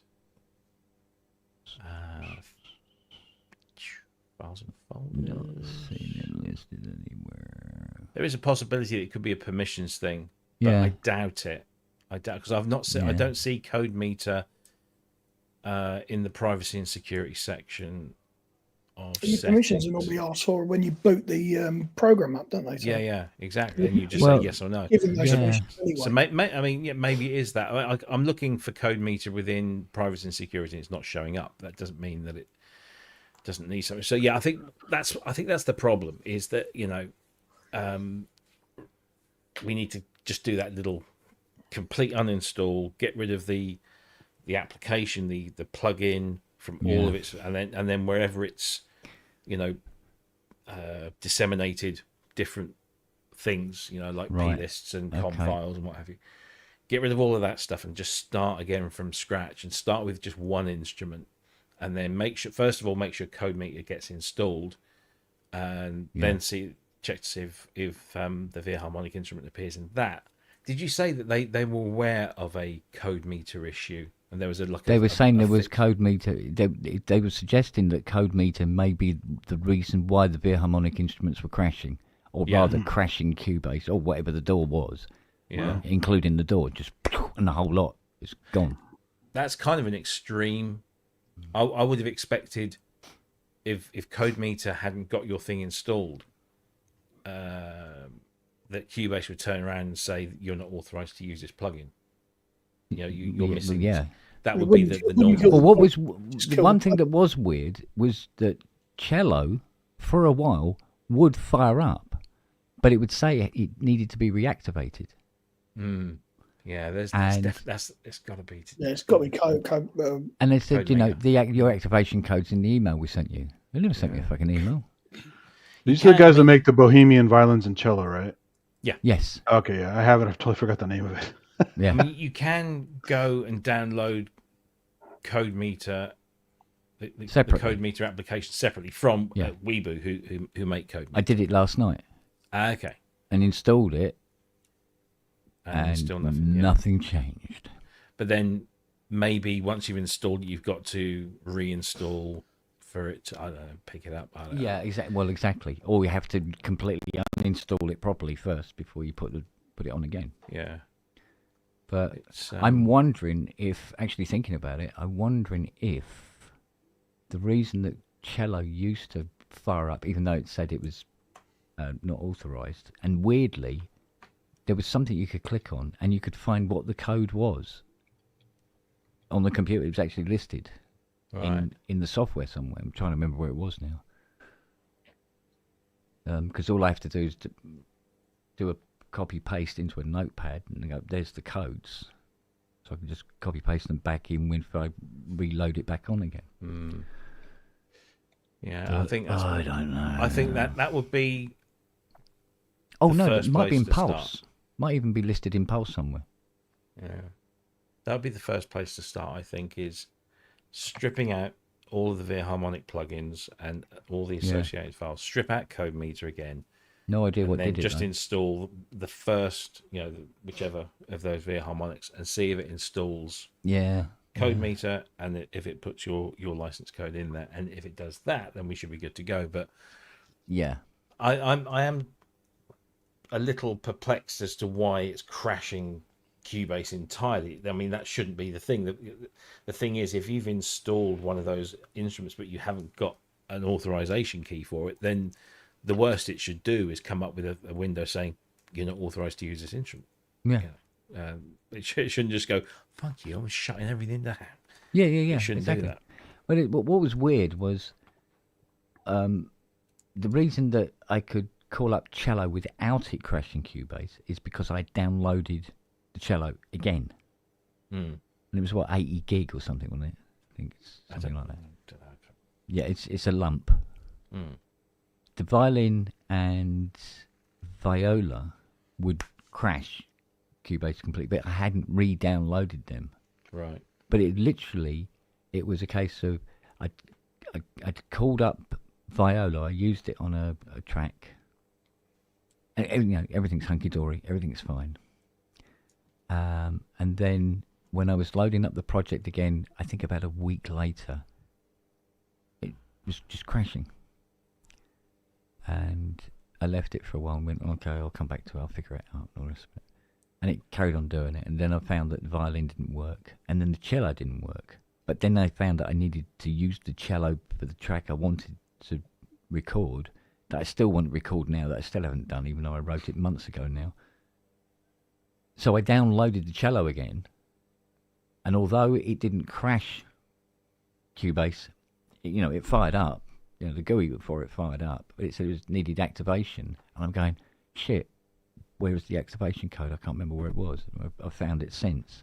So maybe if I just download the instrument again, but get the codes from Pulse first, download the instruments again, and then maybe that will make the code meter work again. Because it seems to be just asking for the codes. If I download it again. But why it's damaged and bits missing, I have no idea. No. I mean, nothing was going on. It's weird. No, it's an interesting one. And thing as is- a rule, I try not to delete anything because half the time I don't know what the fuck I'm deleting. Yeah. You know. It's So I thing don't is- know. every developer has their own install method. You know, the Harmonic use Pulse downloader, and Yeah. fucking Native Instruments uses Native Access, and that's a steaming pile of shite. Do you know I've what? got this I issue have- with Native Access at the moment. I fired it up the other day and it said, "Oh, you need to update." Oh, they're fucking surprised. Every time I launch Native Access, it tells me I need to. Yeah, update there's another it again. update. Yeah. So I updated it, and I noticed that there were 3 small libraries that weren't installed. And I thought, well, that's odd. I'll just click on install. So I clicked on all 3 to install, and each one came back saying we couldn't install it because you haven't given the Native Access Native Access application and the NTK daemon or daemon or whatever how you pronounce that shite permissions. So I went into privacy and security. Mm-hmm. And there they were listed in under full disk access, where it told me to go and make sure that they were listed, and they were listed there, and they were all switched on. Wow. So I switched them off and on again, you know, the typical IT thing. Yeah. Rebooted the computer, went back to Native Access, performed the next update. No, it wasn't another update. But went back in and tried to install those 3 instruments, and just got the same thing. I was just going round and round and round, and it said if doing this doesn't work, contact support. And I thought, oh, fucking Native Instrument support. This is why I don't have Really? my Machina Plus lately. I get There you update go. and sometimes they don't work well. So Right. I call up Pulse. It says Bohemian cello, viola, and violin installed. Okay. Right. It said they're installed. Right. No, I beg your pardon. It's 68 gig, not 80. So it You say tomato, I nothing. say tomato. Right. Yeah. And the last time I installed it was the 29th of... What month are we in? Where we are the last day of August. yeah, just about out. Right, okay. Unless you're in Australia and then you're in September, maybe. I don't know. No, you're not quite. Right, so the 29th of the 8th month. Yeah, 2 days ago. 2 days ago. At 1 minute to midnight. Anyway. Doomsday clock. I know, exactly. So, and it's saying like, here we are, and it's got the pulse key, and there's the code. Right. Right? So they're there. Now, I don't know whether I can just, I can select that and go copy, paste, put it into Notepad. Right. Right, so I've got them. And then I could just remove these, download them again, and then theoretically, fingers crossed, what should happen is if I call up the instrument, it does come up, but it needs reactivation. So if I put the codes in, maybe Code Meter will go, oh, hello, got something to work with. Possibly. Well, it's worth trying, isn't it? I mean, 68 gig, let me think. It's going to be about, oh, Jesus. If it's a good server, I can't remember. It's been about so long 12 since minutes. I installed that Bohemian thing. So that pulse key, is that required when you fire up the instrument for the first time? yeah, that kind of thing. Okay. Yeah, and it's quite a long-winded code. You know, it's not one you could remember, put it that way. Yeah, I can see it's 5 sets of 5 digits. Yeah, 505, so it's 25 See, like, but characters. So as far as Pulse concerned, it says it's all here and it's all happy. See, other things I've downloaded with Pulse, like Dominus, works. I mean, it's fucking there now. You know?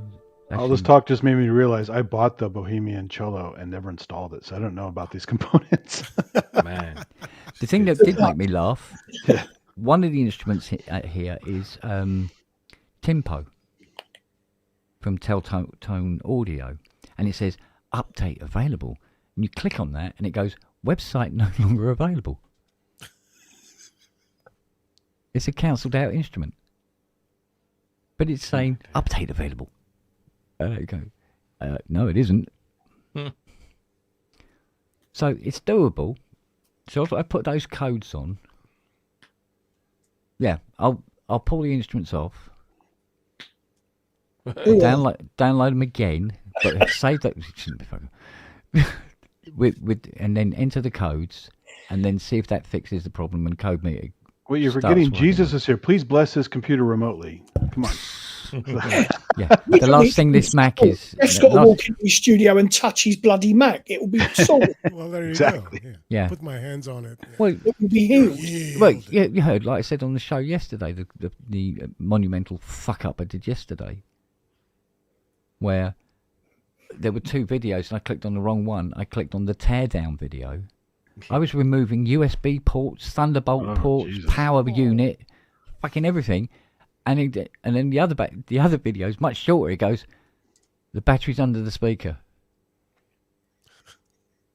Now, I'm about halfway through this other video before he gets to the fucking speaker. And he goes, now remove the speaker. And I remove it and go, oh, there's the fucking battery. So what would I take all this shit off for? You saw the picture. Fucking just loads and loads of fucking tons of bits. About 45 screws I took out of this thing. It's the UK's top synth tech, ladies and gentlemen. It wasn't a synth. That's my excuse. If it was a synth and it was 40 years old, I know what I was fucking doing. Or a 40-year-old car, I'm fine. You've just reminded me. Mind you, the dust that was in it, fucking hell. You've just reminded me. After last night's show where we had Rob on, I thought, because we said let's get Rob on, and I don't know whether we should do. I mean, he absolutely deserves a show in his own right. But Yeah. I thought, wouldn't it be a great show if we got? Obviously, you'll be there, and if we got Ali and Rob. Yeah. The 3 legendary, The Battle of the Techs. Yeah. That would be awesome. Yeah. That would be rather good, wouldn't it? It was like I said to I'd Rob on watch the that show, show. wasn't it? As I said, we could compare screwdrivers. Yeah. Look at No, our but we screwdriver should- collection. If we set it up as like, we'll come up with some sort of stupid name for it. But, we have Rob Rosen, Kent Spong, Ali Cassidy, Ask the Tech. Yeah. And we can get people, send us their questions in either before or during the show. And we can throw those questions at the 3 Ask of you. the panel. Ask the panel, yes. Yeah. But the thing is, Ask the I'll be family. I'll be Rob Ali will Robinson, say yeah. one thing, Rob will say something else, and then there'll just be a And that- fight. And that'll be the reason why we do it. Yeah. What do you mean it's a That's not how you 2055? do You it. cunt, you know nothing. Yeah. Those 3 versus Andrew Brooks and the sequential. Oh, fucking hell. It's That too was impossible. hilarious, that was, wasn't Yeah, you it? can't. Yeah. But yeah, Rob, I thought Rob that would be Rosen a looks good like he'd be show. a right fucking giggle. Because the bit that always makes me laugh when I see that clip that you put up is, I don't know where it goes from, but where he says, he goes, have I made myself clear on this? And I go, well, I'm hard. Because it was just innuendo for Yes. 20 fucking minutes, wasn't it?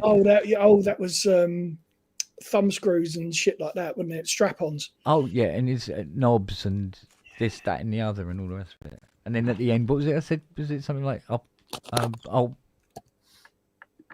it? I'll find one and put it in. You'll come in a jiffy. It'll come in a jiffy. Don't be iffy, come in a jiffy. Yeah. That was the advertising tagline Yeah. of Jiffy Con. Until I found out what it meant. Yeah, I was kind of bummed when Allison moved back to Ireland because she lived down We the were. street from me for Yeah. years. Yeah. We were. And- No, but I mean, just she was right down the street. I didn't go to her studio or her fix-it shop once to check it out. I missed my chance. Snooze, you lose. I saw her at events though. I saw her at Stanford Karma and Yeah, but at she's in NAMM the and stuff like UU that. now. So yeah, I know. She is. But she's only a short hop, skip, and a jump away from us now. Yeah. So she's actually out of the USA now. Oh yeah. Yeah, she's. Oh, yeah, no, she couldn't She's 4 back months home. ago. take it anymore. Like that? 4 months ago. Yeah. And there were other reasons for Yeah, her there departure. were. It wasn't just. No, it wasn't just that. Yeah. the But the administration. writing was kind of on the wall, wasn't it? Yeah. But yeah, no, she got out, and that's great. It's good news for her. Good news for everyone. This side of the Atlantic. Well, yeah, apart from the US, of course. Yeah. quick Although- question. We're in our own private hell over here. So. Yeah. Yeah.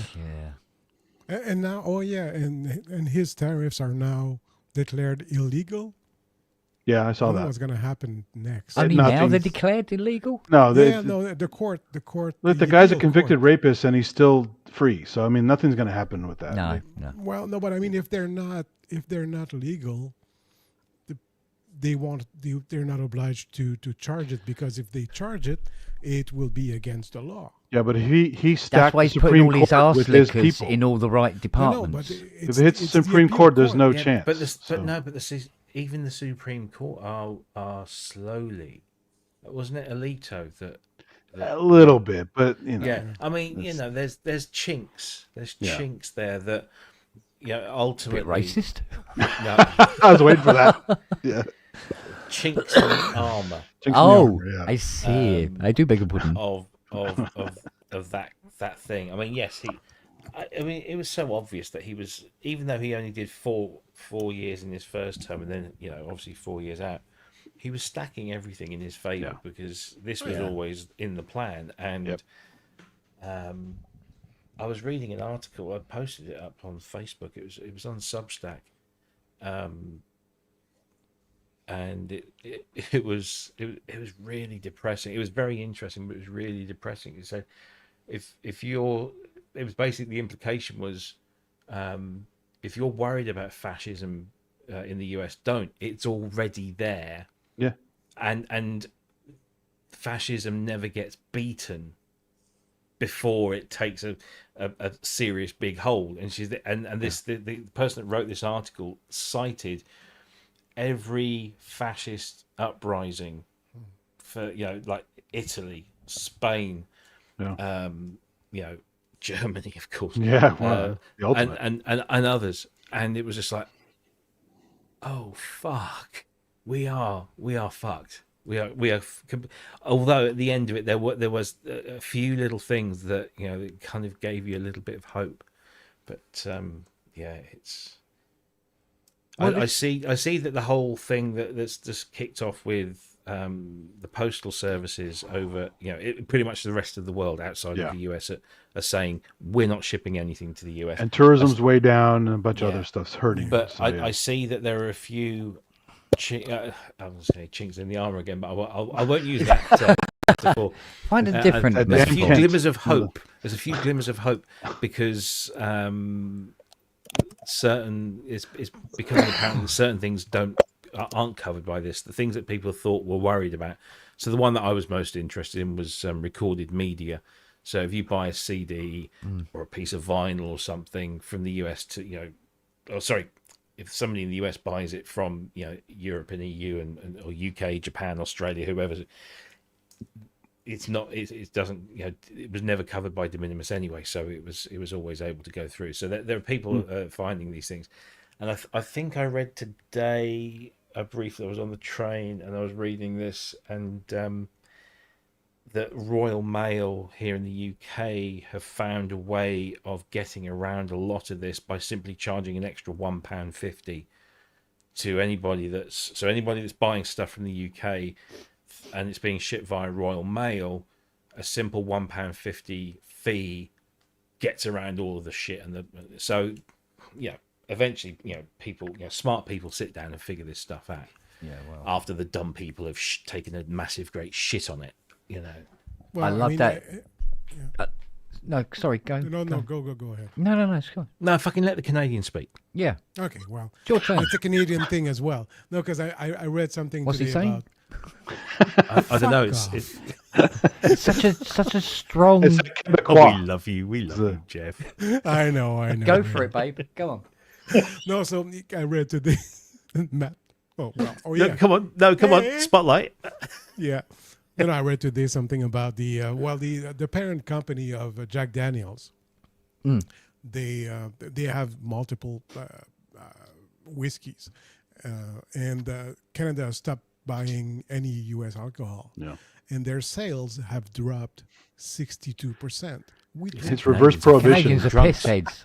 Yeah, aren't the Canadians are fucking drunk. they? Pissheads. Oh yeah, fuck yeah. Well, I mean, I you've bet seen so. The them. next so thing nice. they That's yeah. why they're so polite and so nice. Well, the Oh, next yeah, thing it's that drunk, will yeah, happen they're- is they'll drop the legal age to drink in the But- US. Well, Canada make got up us for the through loss. prohibition, right? And now it's a Yeah. reverse Yeah, yeah. effect. So Yeah, exactly. But now, I mean, and then the wineries in Southern California and all of that, they're hurting because, I mean, we drink quite a bit, and yeah, there we You go. got to when your neighbour's America, for fuck's sake. Yeah. Quick question: aside from alcohol and all of that, is Chiswick a bad place in London? You mean Chiswick? Chiswick. Chi- We well, don't pronounce the W. You don't pronounce the W because Oh, wow. we're in England and we're fucking wankers when it comes to silent letters. All right, well, Chiswick. Well, Chiswick, yeah. Yeah, Chiswick. Yeah. Chiswick, So- yeah. We like typewriter ink. We didn't want the sale of typewriter ribbons to fall, so we had lots of silent letters just to use it up. Yeah, that's a good thing. Yeah, I don't even know if I've ever been to Chiswick. I have. There was It's a in the West brilliant End. organ shop in Chiswick. Oh. Chiswick Organs. Aptly named, Really? I thought. That was lucky. Yeah. Well, Hell surprise. Yeah. Chiswick organs. Yeah. like Harry Snapper organs. They moved to Hounslow, nobody could find them. Yeah, I mean, because I'm looking for. Sorry, I didn't get that, Kent. Oh, yeah, don't worry. I didn't hear. Hey? I did, what? Who? I said they Where am moved I? to Hounslow and nobody could find them. Yeah, that doesn't mean anything to me. Well, they're called Chiswick Organs and they moved to... Oh, never mind. Yeah, yeah. Now I get it. If you have to explain it, it's... Yeah, I don't think You have to Chiswick was explain even it's mentioned in because Monty Python. If you have to Probably. explain it's because. Oh, the guy probably is the French TV Canadian. show once or twice. Really? I don't remember the Yeah, name. yeah, at yeah. all. So- All right, so Anyway, why do Shepherd's you wanna- Bush. Really? Oh, Yeah. you'll love it there. You'll love a shepherd's bush. Everybody loves a shepherd's bush. Yeah. don't worry, the sheep No, won't shepherd's bite. bush is cool. Yeah. It's a cool place. BBC Television Centre is Yeah. not there. Well, I mean, It's not there anymore. No, it Not used to be the anymore, BBC it's moved, It used to be isn't the BBC TV Theatre, which is now TV Theatre. Shepherd's Bush Empire. Yeah. Which has some really good gigs on. It's a really nice little venue as well. But you've still got BBC TV Centre, which is just up the road. So if you come out of the theatre, you turn left and you cross the lights, and then you got the TV centre, the original BBC TV television centre, which is now studios and accommodation and all sorts of things. And then across the road, you've got a massive, great fucking Westfield shopping centre, which is amazing. yeah, I'm gonna go to London to go to a shopping center for sure. I would. Yeah, You get good stuff there. yeah, I'm sure. Robin in London, just go fucking cinema tonight. Yeah, I know. To the fucking IMAX as well, which I was. Yeah, we have IMAX here. Yeah, do you? It was actually it's a Canadian invention. Coal-fired one, is it? So no, the IMAX I went to is in the middle of a fucking roundabout in Waterloo. Yeah, Interesting. Yeah, we haven't got a lot of space here. yeah. So we just stuck it in the middle of a fucking roundabout. Yeah. So anyway, okay, so Chiswick. Chiswick. Chiswick, yeah. No, that's a bit further up the road. Ask for Brenda. She does a nice job. Yeah. Oh, yeah. Yeah. Yeah. She looks like I a guess- painter's radio, but she's a good girl. So she's very handy, you're saying? Oh, very. Ooh, No. Yeah. does she swallow? That's the question. I don't think so, because last time she fell out of a tree.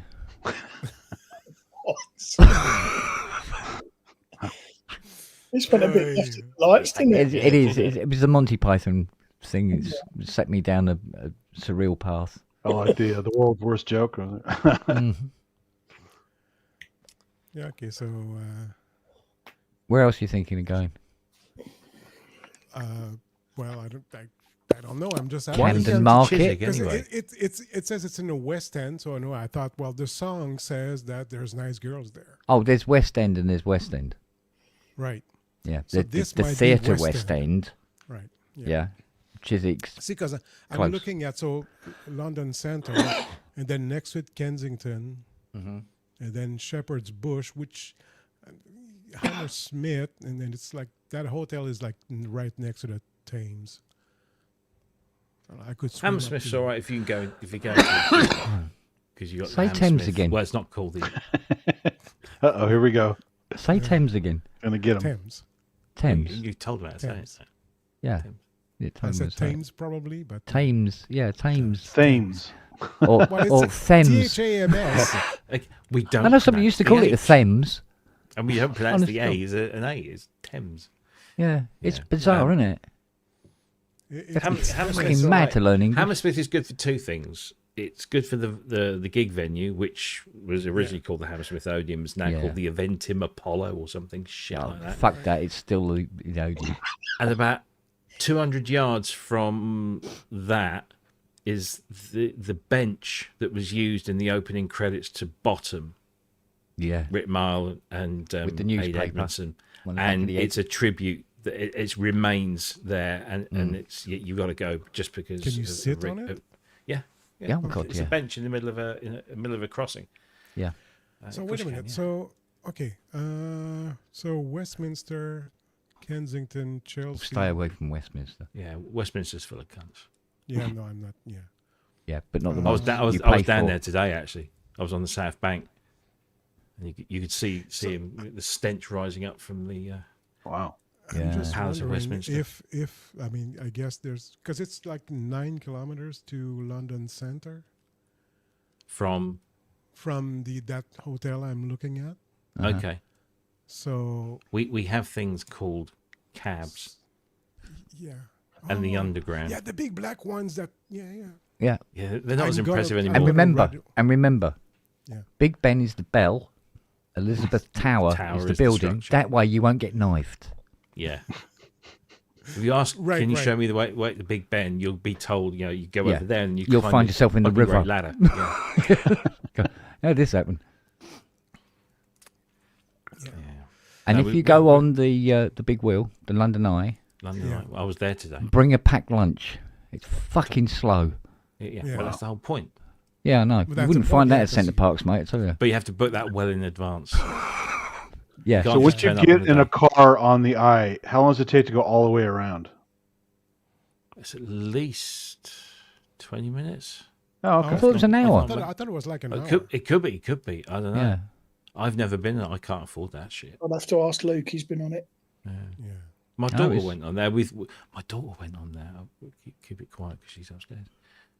She said, "Oh yeah, me and Tom, we're going to London. We're going to go on the London Eye." And I said to Jackie, I said, "Oh, this could Yeah. be a proposal at the top of the London Yeah. Eye." And she came back down. And fuck it, she said, "No, we didn't." No. What normally happens a is wanker. couples have a shag when they get to the top. Yeah. Yeah. Oh, don't please! It's my daughter you're talking. That's what I thought he was going to say. Oh, no, it's all right for me to talk about it, but not you. My mate's family on there. His missus freaked out when they were about 20 feet off the ground, Oh, laid on the floor, and didn't stand up until it gone all the way around. Oh my word! Wow. Didn't think that one out. No. Fucking hell. Here, do you know what the legal age is in Mexico? I was really For surprised. what? For The what? legal age for what? For sex. Oh right, okay. There's legal ages for everything. Yeah. Oh, right, okay. Age Well, of the legal, consent. the The legal legal age of consent in Mexico is 12. Fuck me. Heh. Yeah. Wow. What? Leading Why? Why? leading why to do the you- sentence that you wouldn't hear in a court, but she looked 12 to me. Honest to God, 12. I thought Romania at 14 was pretty low. Well, you know what's really weird? Every state in the U.S. has a different age of consent. Yeah, and in some states it's legal to shag a horse. Yeah, and a lot of these MAGA people are defending Trump were saying, well, I mean, each state is different. Like it was okay that the person was underage, right? They're just Right. fucking creeps. Yeah. Yeah, and I think 16 here is way too young anyway. So should Yeah, be 16, yeah. 45. 45. Well, No, there's at no, you 45 see, it should be compulsory for people to have sex with you. no, yeah, Yeah, it's well, it's yeah. there's a difference between age of consent and actually finding somebody who will fuck you. That's Well, of different. course, They're two yeah. different things. Sure. Okay. Very true. That could be a So- lifelong pursuit. Yeah. Was for me. I'm still waiting. Well, the horse will have you, so just, Yeah, well, I like horses. They're pretty. Yeah. It's a horse horses. with no name. That's fine. but you Yeah. won't be able to sit down for a while, so. Yeah. Mind you, my luck over the last couple of days, I get a horse with no cunt either.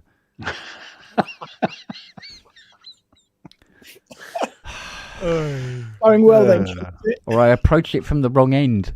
I said, "What? Your cunt's a bit nibbly, isn't it?" Good Lord, what happened to all the women that used to be in the chat? I have no idea.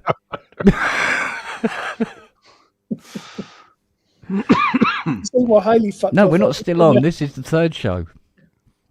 Honest to God. Well, even when they would hang out in the chat and you get chastised, you would keep on going. So it didn't really matter. So Nah, fuck it. I don't give a shit. Freedom of speech. But you know, I can't remember which philosopher it was. He said, people laugh because they know what's wrong. Yeah. But that's what makes you laugh, because it's wrong, or it's an area of well, for some it's a defense mechanism, right? So yeah, it's true enough. Yeah, but if somebody says this is no laughing matter, you know that there's something to laugh about. Well, yeah. So, Well, when people say that to me, it makes me laugh. The phrase itself triggers it.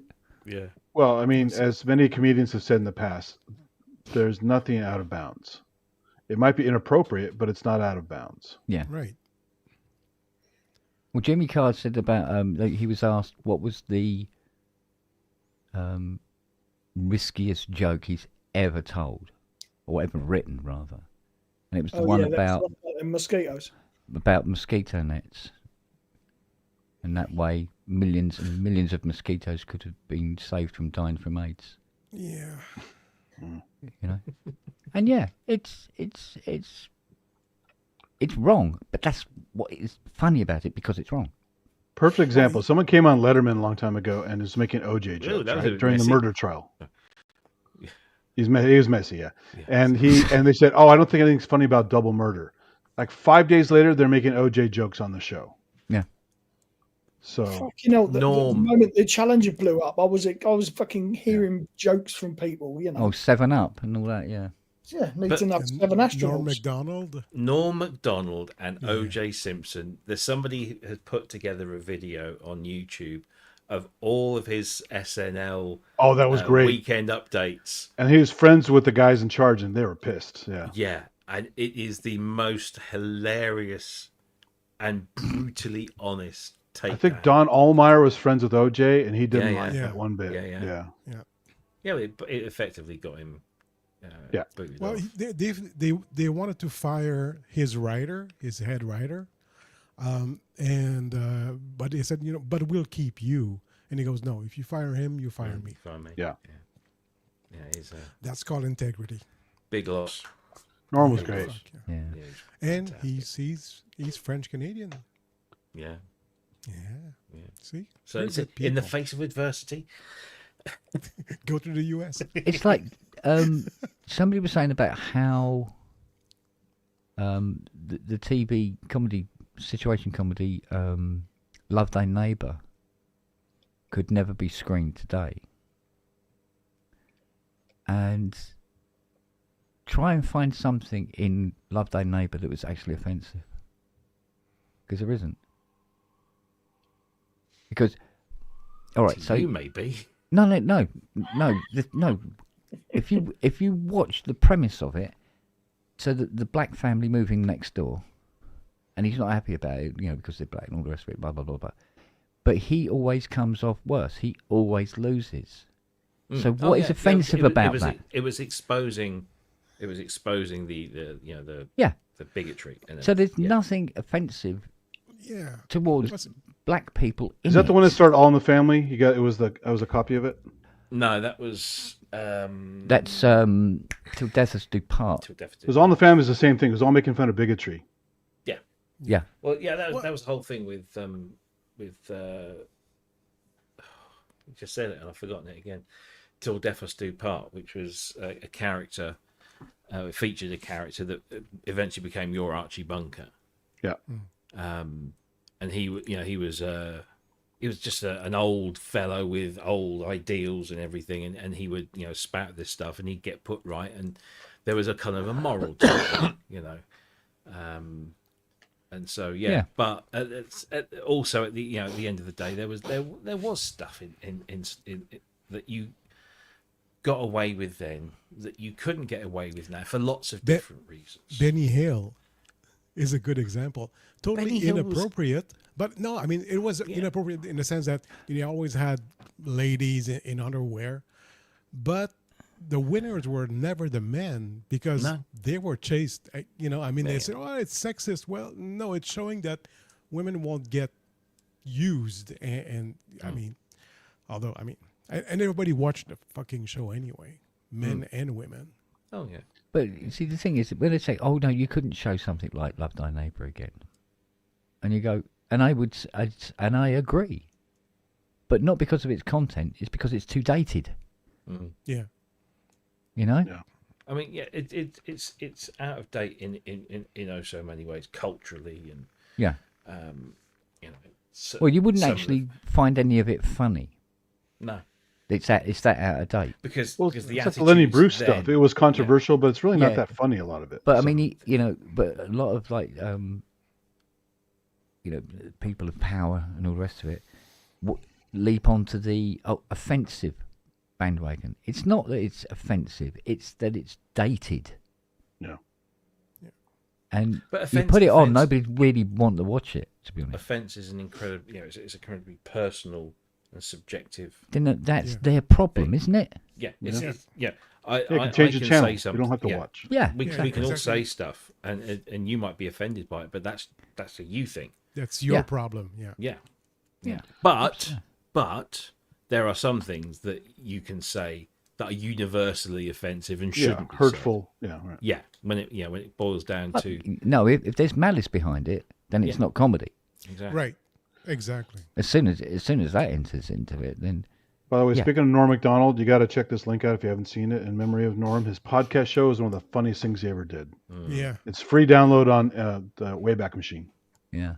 It's funny shit. Well, you see, another one that something that would make me laugh ridiculously will be Between Two Ferns, Oh yeah, Oh yeah. right? And sticking it to the man, as it were, compared with all the other sort of like other shows where they fawn all over everybody and all the rest of it. And he's there Yeah. just literally. The one he did with Obama was fuck. Obama right. just got into it completely. Yeah. And yeah. It's just, Oh, yeah. that was good. And and a good sport will run with it. Yeah. And And, how about what's her name? Like shit. She was in V for Vendetta and Natalie Princess Portman. Natalie Portman. Natalie yeah. Portman, yeah. So I mean, there was a joke that he said. So you were in V for Vendetta. Did you shave your V for vagina? Oh, Right. right, yeah. Well, this is it. This is it. I mean, if you watch a Jimmy Carr show from his tour or any of his tours, where the balance between the comedy and where you get somebody to heckle him and then tear him a new one, but do it in a funny way, Yeah. and it works, well, and people are deliberately heckling him so they can do sort of like do me sort of thing, and I mean sometimes he's been quite brutal, but it's always, I think he gauges the people. Yeah. He can read people very quickly, and he knows what they can and cannot stand. Well, plus if you're going to a show like that, you got to expect certain things. Exactly. And if you just get all offended and leave the room, Yeah, it's like he does an evening, an afternoon show and an evening show, and one of the guys shouted out in the audience, and they said, "I hear you're funnier in the evening show," and he goes, "Well, it'll cost you 35 quid to find out." but you take some guy like a hack comedian like Joe Rogan, I would just leave it because his hack sucks. He's not funny. Yeah. See, this is what surprised me about what's that fat cunt's name? Jeff. No. Oh, you know who I mean. You There are a know lot of what? fat cunts out there. Yeah, Fat all right. cunts, Yeah. yeah. I need to Yeah. be. Yeah, Matt. It's Matt. No, it's Oh, what's his fucking name now? He had a comedy series with Oh some yeah, that girl. narrows it down. Um, UK, yeah, US, UK. UK. Is it like Gavin and Stacey or something? No, James James Corden. James Corden, that's it. Oh. It's not. I've never known him to actually really be funny. Yeah, thanks for sending him over here, by the way. That was great. Yeah. Oh, we didn't send him. I'm just He kidding. went of his own accord, mate. Oh, yeah, 'cause We he were just couldn't glad to get see a him job. fuck off. Gavin and Stacey, which he co-wrote with, her name's gone now, but who plays His reflection. No, that is funny. That is Yeah, genuinely funny. no. Oh, no. Never But seen it. you can have people who can write comedy, and then there are people who are not actually funny.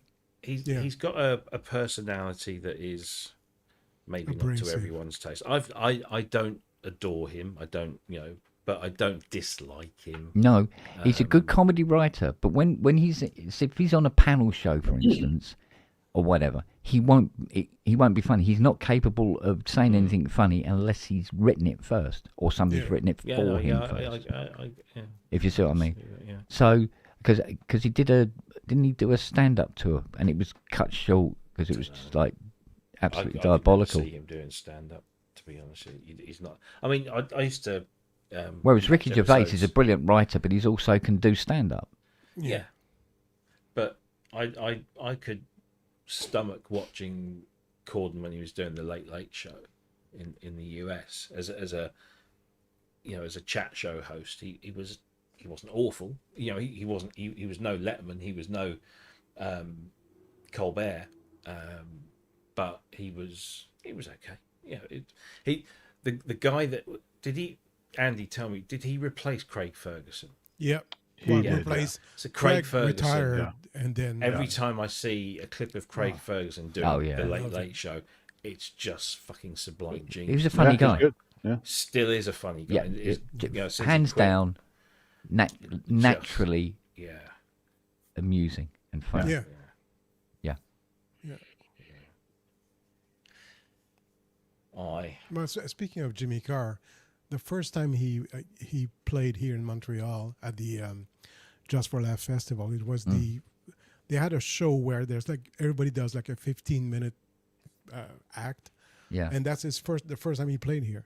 And anyway, I was there, and he started. I'd never heard of him before, and he goes, "Hi everyone, I know what you're thinking, Down syndrome, Roger Federer." First thing he says, all right, okay. Yeah. And then you go, oh yeah. Oh yeah, I see it now. Yeah. Oh no, doesn't it? see it. You know what I mean?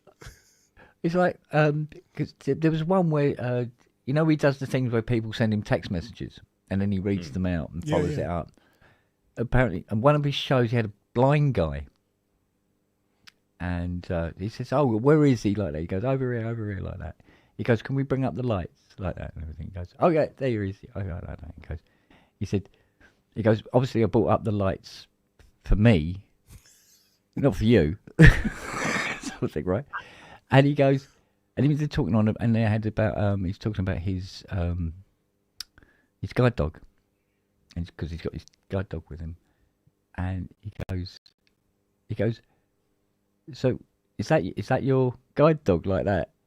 And you very quietly hear the guy going, "Yes," and everything like that. And he goes, "Is that what they told you it was?" Kind of thing. He goes, "That's a fucking bully, mate." But One British comic that seems to be going over quite well in America at the moment, which I'm very surprised about. Not because he's not funny, he's hilarious, and I've seen him live, and he is just astonishingly good. But I just didn't think an American audience would get him. It's Joe Lycett. Yeah, it's surprising. I mean, he's brilliant. He's absolutely brilliant. He's such a clever guy and very, very funny and very very rude. But I just didn't think he would go over in the US. But I saw a clip of him. He was doing a gig in Birmingham, Alabama, and of course he's from Birmingham, UK. Yeah. And he was doing these comparisons, and it was just fucking hilarious. It was Yeah. really, really good. I love the things he does when he got a parking fine. Yeah, and he does the whole. And then he goes through the email whole thing, spiel yeah. of what he's done, and because they've written taxi rank on the side of his car. When I saw him live, the show that he was doing, which I think is now been like on TV and Netflix or something. Yeah. He did one of those things where he's telling you a story about something he did, and he basically he wanted to raise the value of property in a certain place of a certain part of Birmingham. I think it was King's Hedges in Birmingham, and he basically demonstrated that one way to raise the price of property in the UK is to declare it and have it known as gay friendly. So you make it a gay friendly zone. You make it a community where gays and lesbians and LGBTQ plus or whatever descend upon it. That raises the value of your property. So he wanted to prove this, and he went to this. He got this place called King's Hedges in Birmingham, which had nothing like that at all. And through a whole bunch of acts and things that he did, he actually got a gay pride march that went through there, and he raised the value of properties in the area. And the whole show is how that started. He got somebody to open his. He had an extension built on the back of his house. Did you get So the he got the mayor of Birmingham to open the extension on the back of his house, and it was just all these little things, and it's absolutely brilliant, and it was so clever. BBC in, and he was pissed up when they were doing. Yeah. Oh, and a lot of the time you'll see these things, and when he's doing his stand up, he says, "Do you remember when I was in the papers for doing something really stupid and blah blah blah?" And then he explains it all, and he shows what the outcome was, but only in the live show. So you get the payoff when you go and see him live. Yeah. And it was such a brilliant. It's so clever, so clever. Well, I like Aldrin. He's a genius. Sorry to interrupt, but my time to be Cinderella, it's almost, say 30, dinner time. Well, not Cinderella yet. Yeah. Oh, yeah. It's Cinderella it's dinner does time. Martin fit, does it? Sorry? Didn't hear. I said Cinderella. Does the Doc Martin fit? Oh, yeah. Okay. It's time to go do the Eucharist, body of Christ. Yeah. Exactly. No, I was going to say that. So it's back to work Monday, making chairs. Before he goes, I saw a trailer or a snippet of a trailer or something, like a teaser trailer for the new Nick Cage film called The Carpenter's Son. And it's a horror movie about Jesus. Oh. I'm thinking, Really? Nick Cage, horror movie, Jesus. Instant Gotta win. see it. Got to see watch that. it. Got to see that.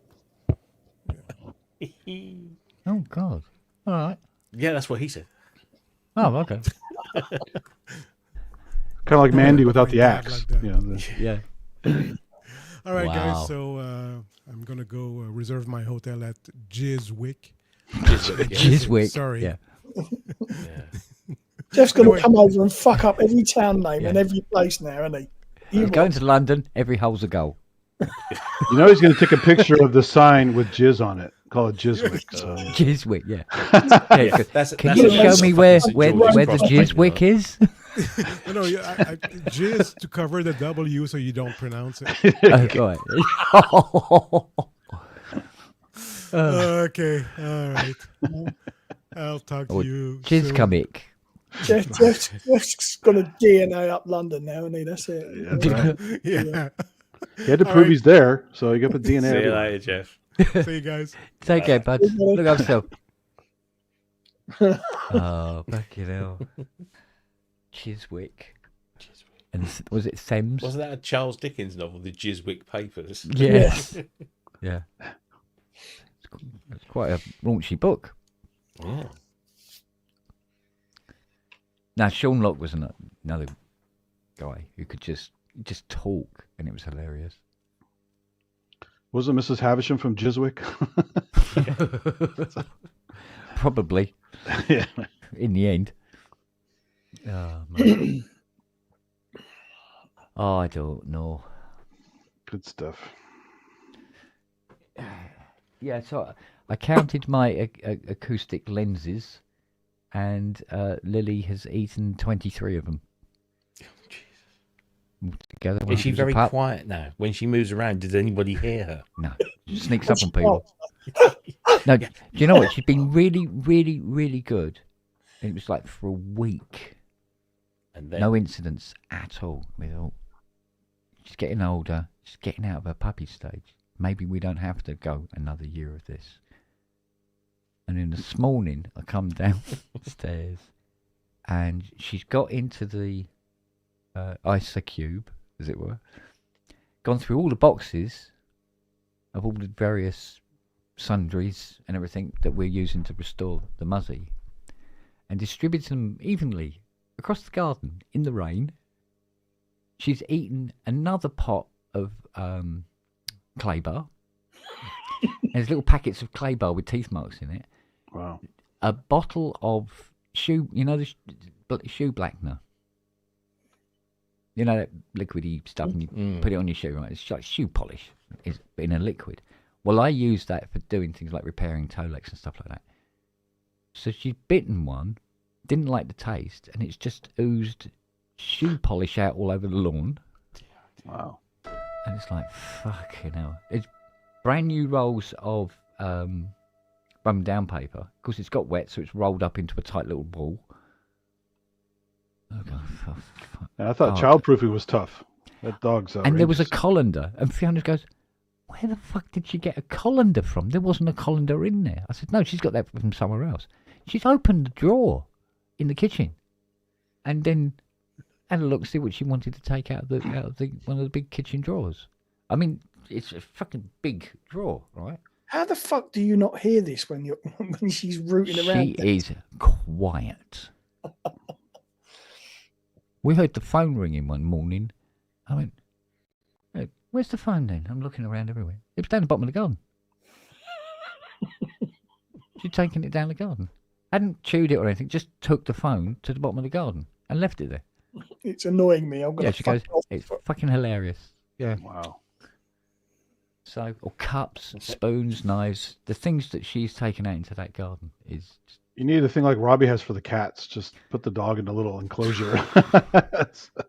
She needs to go back in. Taking it off the wall and putting it down the bottom of the garden. That's what I said. What I said to Fiona. She goes, "If she does this again, she's going back in the fucking bag." She goes, "No, that was Siri." I said, "I know, but it kind of works." Wow. So that's crazy. Yeah. So, I mean, she's eaten the double bed now, and she hasn't touched the settee at all. Seen this as a leather settee, she has not touched it in any way, shape, or form. Yet. No, she's got absolutely zero interest. Because she can't take it down the garden. But the thing that still does my head in, I go, how's she getting all this stuff through the cat flap? Right? Very persistent. And of course, I'm going, oh yeah, because we got a cat flap to fit a fully grown husky. And it's like a puzzle. She keeps turning her head till she gets it out through the door. And... Oh, but mate, you could get a Buick Riviera through that fucking cat flap, mate. I tell you, it's huge. It's a good thing you don't have a high crime area because people can get through that. Oh yeah, but good luck, mate. Not with those. Not with those dogs. No. Well, there are bad people with weapons, so I'm just saying. Yeah, it's whether you can fight off 5 at once from different directions, and they make such a racket. I mean, there are awful people who put poison stakes out to kill watchdogs. Yeah, so. Yeah, I know. Yeah, well, if they did that, I'd find them. Oh yeah, they deserve whatever they get. Oh yeah, trust me, they'd get it. Yes. That's what we'll found in millimetre thick slices that Kent had removed bit by bit while they were still fucking alive. Well, the first thing you do is make them play with a timber wolf, and then. And and then shove it up their arse. And put it up with a club hammer. It's like these feel good videos where there's some poor distraught little animal, and woman brings it home and everything, and got it in a little cardboard box and given it milk and water or whatever, like a little kitten or a little puppy, and then later on in the video you see them running around all happy and everything like that, and he's sort of like, oh, that's nice and everything like that.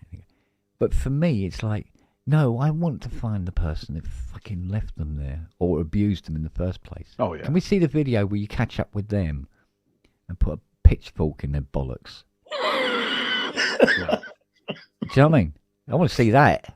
Well, people always say, like, how can you love animals so much and maybe treat humans with disdain once in a while? But then you see shit like that, I'm like, that's how. Yeah. Yeah. That's a very specific punishment, Kent. You've obviously thought about it.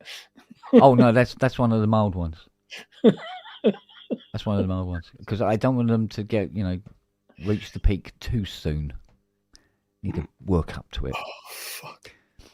I got a giant truck battery in the back garden and a couple of jump leads. That'll get them started. And if it can do it to a lorry, it will do. Yeah. Put the negative to the nuts, the positive to the dick, and then stick a pencil up it and see if we can MIG weld. You have that torture device where it's like the apple of pain or whatever, where it goes in the ass and it slowly opens up. Yeah. With blades. And you have it on a little foot pump. Yeah. Oh, there's lots of things that do animal abusers. Yeah. And, someone in history has already done the work for you. They already invented it. So yeah. I've had similar thoughts about people who abuse kids. It's well, same thing. Oh, that's the same neck of the woods, mate. Yeah. It's the vulnerable. Yeah. A kitten, a puppy, strap them to a chair, a small child. Same. It's the same book for me. Yeah. It's the same book for me. Yeah. Yeah. Arseholes. Like I put in that Facebook post about people who, just madly in love with Trump. The real top-notch MAGA heads and everything like that. And most of them don't benefit from anything he's done. They just like. Yeah, I know. They just like it. And there was one woman who was talking about it's like it's the return of Jesus reincarnated. You go, really? He's been here a while. You only just fucking noticed. You mean the guy who holds a Bible upside down and can't quote one verse from it? Yeah. You see when he was asked about the Constitution that was on the wall. Of course. Yeah. And going on about, sort of like, he goes, yeah, it's means a lot to me and everything like that. Like, anything in particular? Yeah. It's all good. It's all good. Yeah, it's all good. Yeah, some of those assholes actually carry them in their pocket. So I have a copy of the Constitution. Have you read it? Have you understood it? Yeah, Don't just carry it around. No, I said, what was it? I said, what would be a good move? Because somebody said, he goes, perhaps we could just shoot them all. And I said, no. There are a lot of starving people in the world. Soylent Green. Soylent Green, yeah.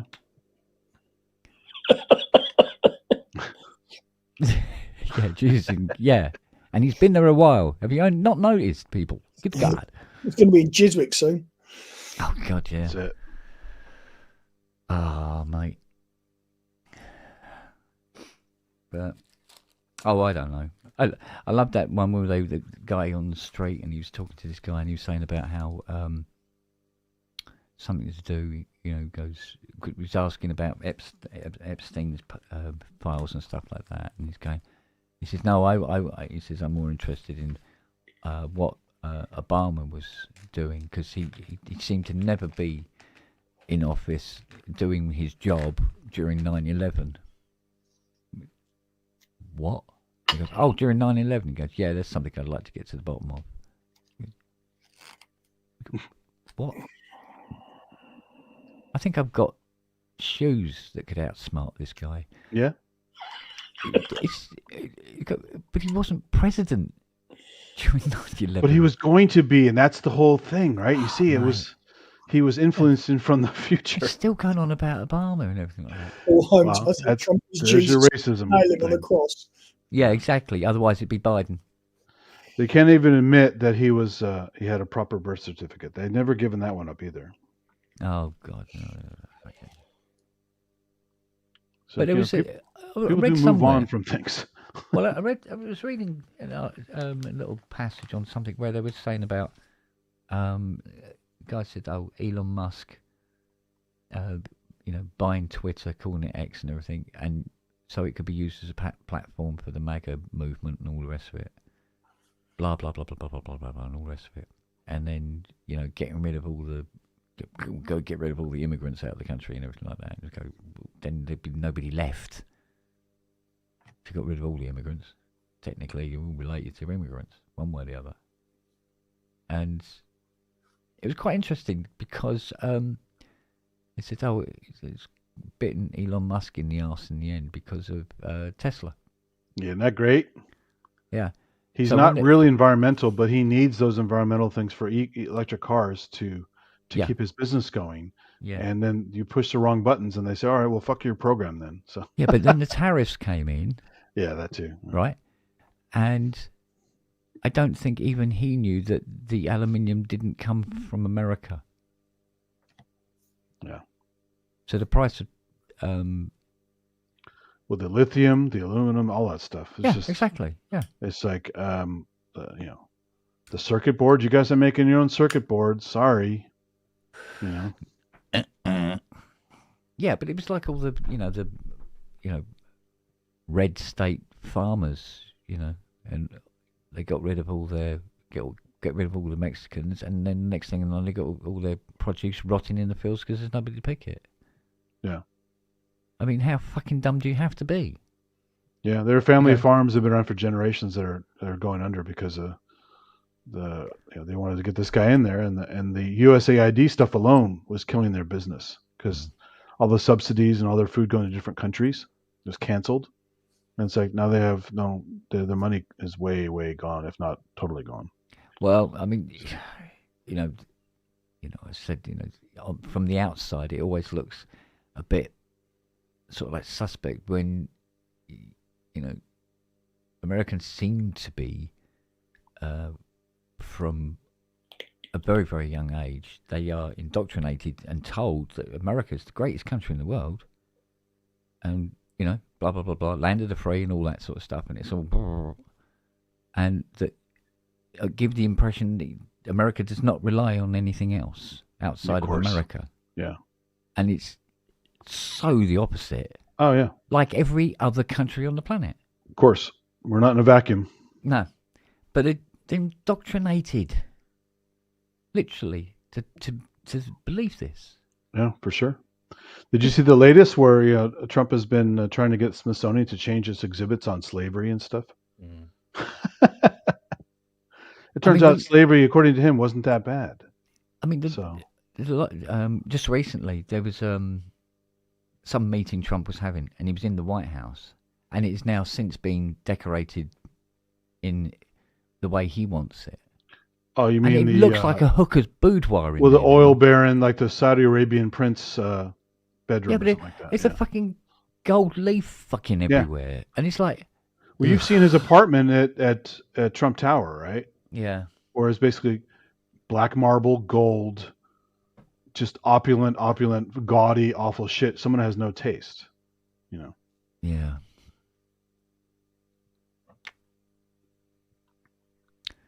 It's God. And he has the gold statues in the Oval Office. He's got. Yeah. Little gold cherubs.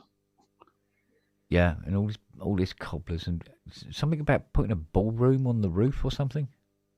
No, he was inspecting their work from the roof. That was some funny footage. Of him on the roof. Yeah. And he always does Where's the a same fucking dance. Sniper when you need one. Yeah, exactly. And not a no, that's pretend just guy. It's a security guard standing behind him with a blood capsule. Yeah, exactly. To give him a slap in the ear.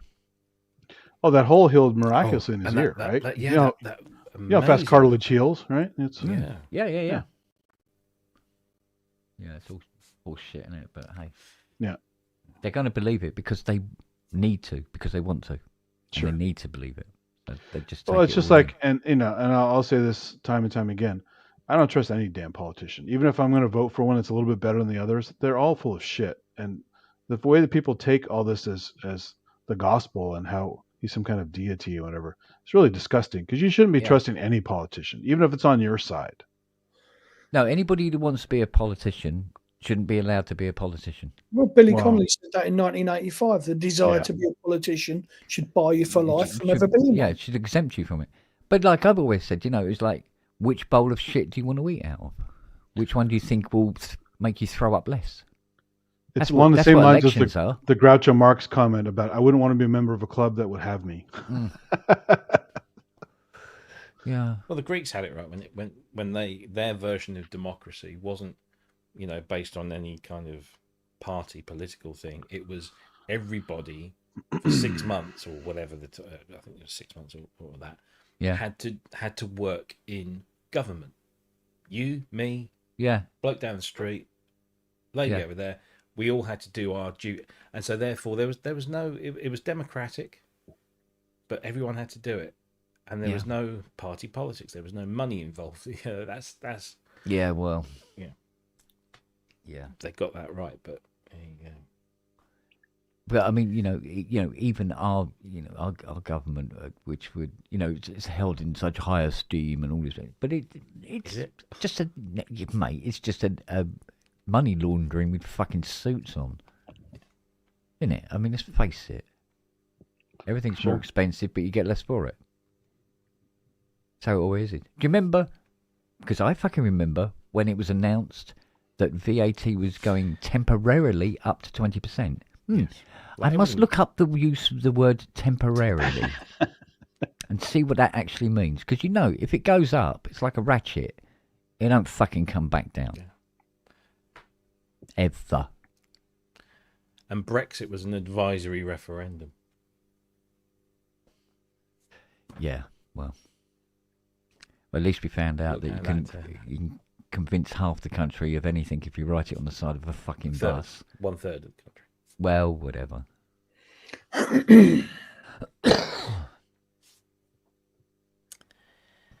But that's all it takes, isn't it? But there was a guy who was saying after different studies of different countries around the world where there have been rebellions and civil wars even, it only took 3% of the population to make it happen.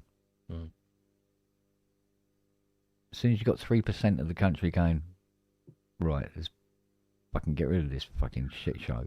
But see, now that he's got even those ICE guys all ramped up, this huge membership in that. He's got his own private army now. Yeah, but they said that there was a lot of ICE guys are leaving in droves. And the latest on that. And the reason that they were grabbing on Dean Cain. Yeah. Dean Cain, yeah. And apparently quite a few of them were had signed up because one of the promises was they would get rid of their college debt, pay off their college loans. Dean Cain was bitching about identity politics, yet he says, as an Asian American, I'm offended by this. I'm like, hypocrisy much? It's like, yeah. Yeah, but it's like, it's quite interesting that you can be sworn in. So these guys wandering around the streets with these scarves over their faces. Yeah. Big brave men hiding their faces. Not trained. They're just sworn in. Yeah. Right? And judging Just by like it some of the was in the Wild Wild videos West. of some of the arrests, not trained fucking at all. But they had quotas. This is why they were grabbing fucking anybody who looked even vaguely brown. Yep. Let's be honest here. Trump isn't Ridiculous. The mastermind. He's not he's a figurehead. He's a He's puppet. a figurehead. He's a puppet.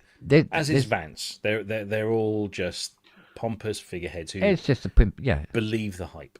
Yeah. It's what sits behind them that's the sinister part that Well, Peter Thiel is one of those fuckers. Peter Thiel, Yeah. Stephen, what's his face, with the giant forehead that would look with a bullet going right through it. Stephen Miller, and all of those people, all of those people that sit behind that you never really see, you never really hear from. much. Yeah. They're the ones that The silent ones. and the American people should be worried about, because Trump's just a fucking cartoon character. I actually drive by Palantir once in a while in Palo Alto. Mm. It's just a scary Trump is place. Trump is the distraction. Yeah. But again, it's not And a the race thing. fascism This is is a happening. money grab. Yeah. This is a money grab. It's a power grab. It's fascism 101, and yet I'm obviously present company excluded. So many Americans are just going, well, it's not affecting me directly. I'll just it is what it is, or I'll it. The thing is, it is kind of too late. It is kind of too late, and. Well, damage is going to have to be instilled to get out of it, and damage will happen if we don't. Every time this situation happens, there is conflict to resolve it. Who's That's behind unavoidable. Starmer? Fuck knows. Wow. I hear so little from that neck of the woods. It's like they're not even there. But no. I'd say I was this article, which I thoroughly recommend. I stuck it on my Facebook. It's on Substack. When fascism gets a hold, you're in there for the long run. Sure. And that's not just an assumption. That is proven. You look at every fascist regime that has existed, has it all ends in violence. It all ends in many people losing their lives for it, or fighting against it, or even fighting for it. Trust me. I come from a family that a generation or two down the line was split because one brother was a black shirt and one brother wasn't. One brother was a partisan. Yeah. And yeah, it's amazing how you can have that happen. Oh, in a country of one people. Yeah, and it just splits but in then half. What happens is again, it's a typical fascist playbook. It's you convince the population that the ills that they're suffering are somebody else's fault, and we're the solution. Sure. But they're not the solution. They're the cause. But they convince you, like it's brown people's fault. It's a very simple checklist. Fault. You can go down and we're about halfway down the list right now. So yeah. So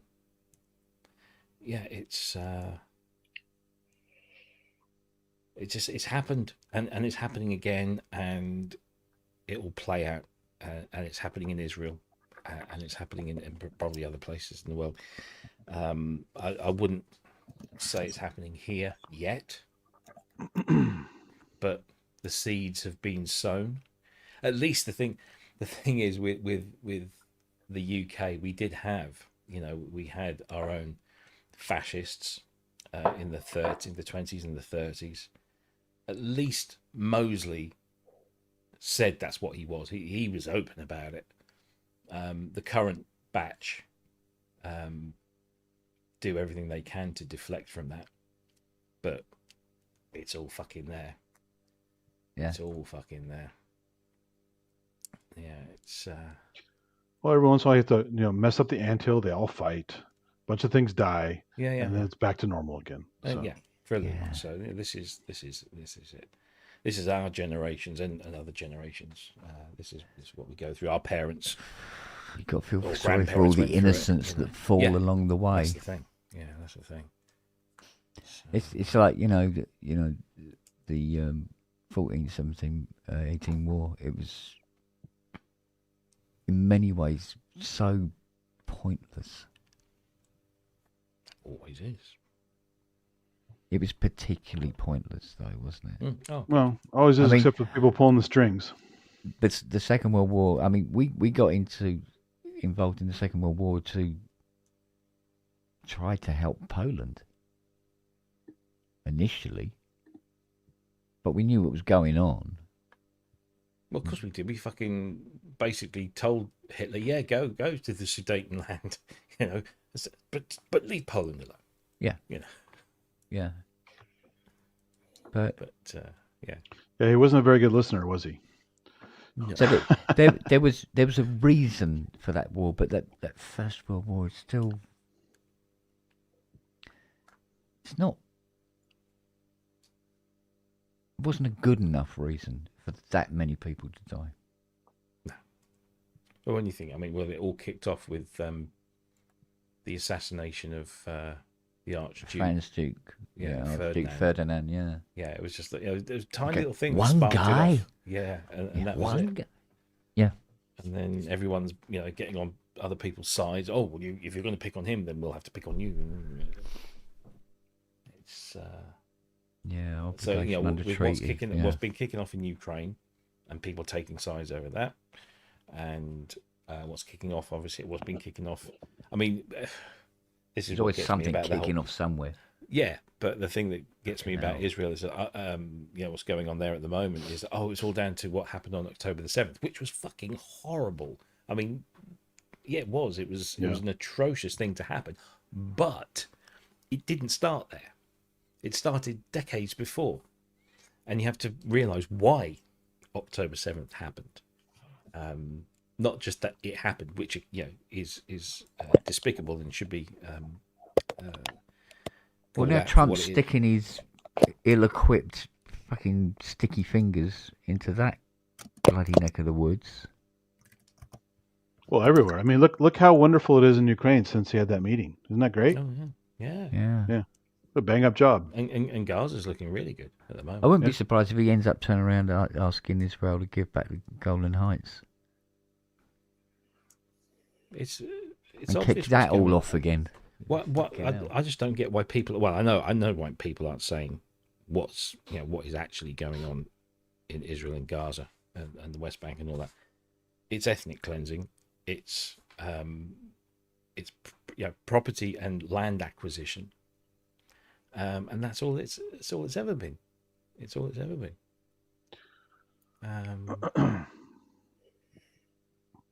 And I mean, the Middle East has been a disaster for a couple thousand years, right? So exactly.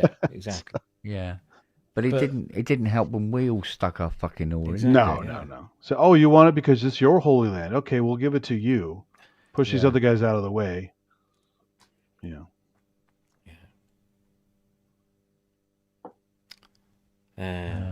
We ain't gonna solve that. No. But no one should get a holy land. It's all bullshit anyway. So. Well, exactly. They're all fighting over something that. Well, that's a whole other argument, isn't it? So. Yeah. Yeah, but I mean, there's that whole Muslim Jew thing as well, and you go, well. Everybody hates everybody. It's not just everyone hates everyone. Yeah. Well, look at the genocide we had here for the Native Americans. They want to just deny all that stuff happened. It's like we gave them smallpox blankets. What the fuck? But the amount of people that died in wars over imaginary friends. I know, but we've got a bunch of fucking people in this country right now painting George Cross flags on roundabouts, and I mean, I passed some street signs today with big red crosses in. Do these people not understand that St. George was half Palestinian, half Syrian? The last genuinely English patron saint of England. I mean, and we could argue what is the point of a patron saint, but the last genuine patron saint was Edmund the Martyr, who was genuinely English. Yeah. But now we replaced him with St. George because of fucking Christian stuff, and now these people who are wanting immigrants out are painting the flag of an immigrant all over the UK. Yeah, well, you've got to respect the irony. Well, I imagine too, if he's a brown person, they probably whitewashed him quite a bit, right? Well, yeah. I mean, look at the way the Christian right in the States portray Jesus. Oh yeah, fucking. Well, that was Emperor Constantine's fault. They had the council. It looked like he was born in Cambridge. Decided which books of the Bible are legit, what he looks like. Removed most of his life from the stories, and it's like, so what did he do for 30 years exactly? Yeah, well, it's not like most of the Bible's even believable, for fuck's sake. No, of course. I mean, fucking hell. Well, it's also retold stories from ancient times, right? Yeah. Two of Horus. every animal, The even the version ones that they didn't know about, you got on the ark, apparently. You've never seen a burning bush. Have you never met a woman with thrush? Well, that's true. It's true. You've seen a You bush can't of argue with crabs, that. but not a burning bush. So Let's be honest, the version of the Bible that we have all either read or looked at or whatever was written in the 17th century for an English king. Sure. It was that's why it's called the revised King to James. suit his Revised. beliefs. It Yeah. was fucking rewritten from the ground up. I was being gentle with it.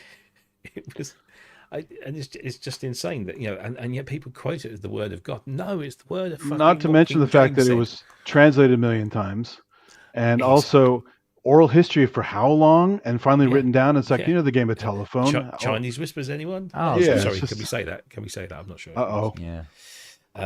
But yeah. It's just mental. Yeah, well. It's absolutely mental.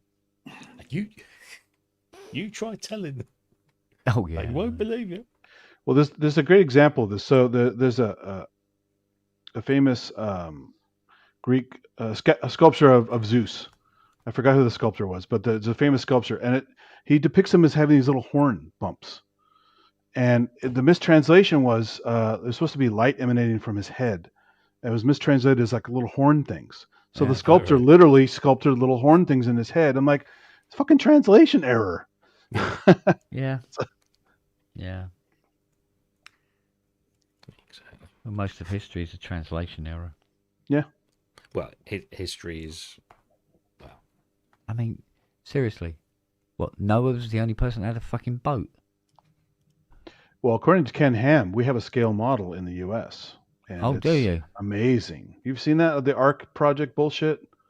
God, is that must have bad? seen They that. even showed dinosaurs on the Ark. They had to explain dinosaurs somehow. yeah. So, we had dinosaurs in the Ark too. Oh, it's funny. It wasn't in the book. Oh. Did you see the other day that this was hilarious because it is also kind of close to home. The Shroud of Turin, which obviously is called the Shroud of Turin. Turin being the kind of the local city where my family come from. My nonna would used to go and see it all the time. Devout Catholic. Someone or some school or college or university have used AI. And they've created a 3D image, in fact, an animated, no less, 3D image of Christ based on the Turin Shroud.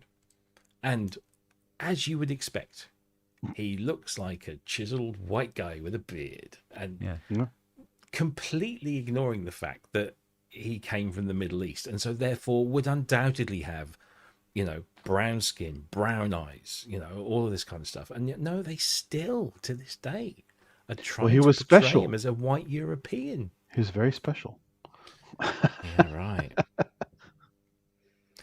Well, he's not the son of God. He's a very naughty boy. Yeah, well. Anyway, it's all bollocks because we clearly know that Jesus is Canadian. Well, exactly. So- We've proved that beyond all reasonable doubt. Yeah. And Scott is Black Jesus. Black Jesus, yeah. Oh, dear. Yes. Well, Sign of the Times in IMAX was very, very good. Let's change the subject. Yeah, it went down a very dark path, didn't it? I almost cried. I have to admit, I almost shed tears tonight. Yeah. Because to see Prince playing live on a massive screen, so it's just like kind of being at a concert. Mm. It was And that was back when he used to play in the spotlight, not in the shadows. Quite, yeah. Man, it's such a good film. I mean, aside from the fact it's great music played by a great musician, Sheila E. in that white one piece that only has one leg to it. It's to sit there next to my wife and trying to. So 10 years ago, I was within 3 feet of Sheila E. at the Warfield Theater. She's still amazing. Yeah. Plays like crazy too. She was with her father on stage. Yeah. And playing with this guy called the Bucket Man. I was there to videography the event, and I got to meet all these people, so it was pretty cool. Yeah, she was incredible. Still is. Yeah. And still stunning. You know, everything Mm-hmm. about her is just a bit. As a drummer, to watch. I mean, there's a clip inside of the Times where the camera is over her kit, and she's doing her drum solo, and it's just, why do I even bother? She's so good, so good. But yeah, well, it's great to see in IMAX. I mean, it was just a brilliant experience. Thoroughly recommend. I mean, it's only out for a limited time, but I thoroughly recommend if anybody. Just don't watch Under the Cherry Moon in IMAX. Yeah, that wasn't his best moment. I'll give you No. that. But I was talking to a guy I know, Trevor Jackson, who's a DJ label owner guy. He's really into. You know, we're actually. It's funny because every time we speak, we find we're into the same sort of things.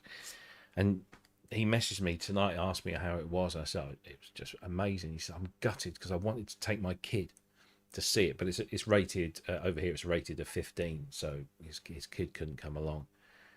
And I said, "Oh, that's awful. That is, but you know, it is a value. You can get it on Blu-ray and stuff." He said, "No." He said he never got to see Prince live, and this is about the closest you'll get to see Prince as he was. I mean, there are loads of great live recordings of Prince, but to see him on an IMAX screen, I saw him as the artist. That's the only time I Yeah. got to see him. yeah. I mean, at least you got to see him. I mean, that's Yeah. the thing. But he played in the fucking shadows. I'm like, come out into the light, dude. He got really weird at that time. When I saw him, I saw him a number of times. The best time I saw him was on the musicology tour, I think it was, and he played at the Hammersmith Odeon, and I was a member of the fan club, and fan club members were able to buy tickets with early access to the sound check and a whole bunch of other things. It was about 70 quid for the ticket, and so me and the missus went, and we walked into the auditorium, and we walked down. Basically, they said all the fan club members had the first 10 rows of the stalls. Wow. That was, you know, so you could just pick your seat and just sit anywhere. So we all just because it's you know, Prince fans, you know, very friendly and warm and that, and so we're all just, you know, anywhere, sit anywhere. I got a seat 3 rows from the front, dead center, and we shuffled into our seats, and Jackie turned around, so I was looking at the stage and Jackie was looking backwards, and then she just taps me on the shoulder and she goes, "Rob, he's behind you." I'm like, "What?" He's behind you? And so I turned around, and Prince was sat not in the row behind me, but the row behind that, with his feet up on the chairs of the row behind where I was, and he was literally 4 or 5 feet away from me, in this green velour jumpsuit thing with his big heels and everything. Platform shoes, yeah. Yeah. And he's just sat there, just like this, with his feet up on the chair. And like everyone was turning around and going, "Oh my God, he was there." He was just sat there in the auditorium as we were all filing in. And he starts talking to people. There's no bodyguards. There's nothing. It's just him. He's just sat there. He starts talking to people. He starts asking, where have you come from? How, you know, are you looking forward to the show? Blah, blah, blah. And I couldn't even put 2 words together. I just it's fucking Prince. It's like a, you know, it's a religious experience. And then he jumps up and he gets on stage, and then the band will start pouring out, and he does a 20-minute version of Days of Wild as a sound check, and it's just, and then we all sat down and we had to wait like an hour and a half or so for the show to start, and then the show starts proper, and it was just unbelievable. I mean, the guy was just a genius. You know, it's really sad. From all reports, if he had worn fashionable tennis shoes most of his career, he'd still be alive, because the jumping in platform shoes fucked his hips up. Yeah, and if he didn't become a Jehovah's Witness, he'd have had the operations he needed on his hips and knees. Oh, was that part of it? I didn't hear that part. Yeah. But so I mean, but the damage was already done too, right? Yeah. So the damage to his knees and his hips had been done because of, like you say, years of dancing in heels and, you know, not being a professional dancer. Right. You know, but I'm not saying that's what. Yeah, but he became a Jehovah's Witness in '99 because of Larry Graham. Yeah.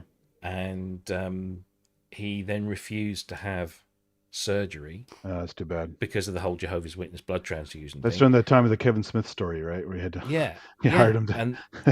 And then he ended up, you know, taking fentanyl as a painkiller. I think he originally was prescribed that, But of course, the more you take it, the less it has an effect. And then the more he needed, he would then, cajole employees and friends to get prescribed it and then go out and get it and, take it to him. So, yeah, then he became a fentanyl addict, effectively.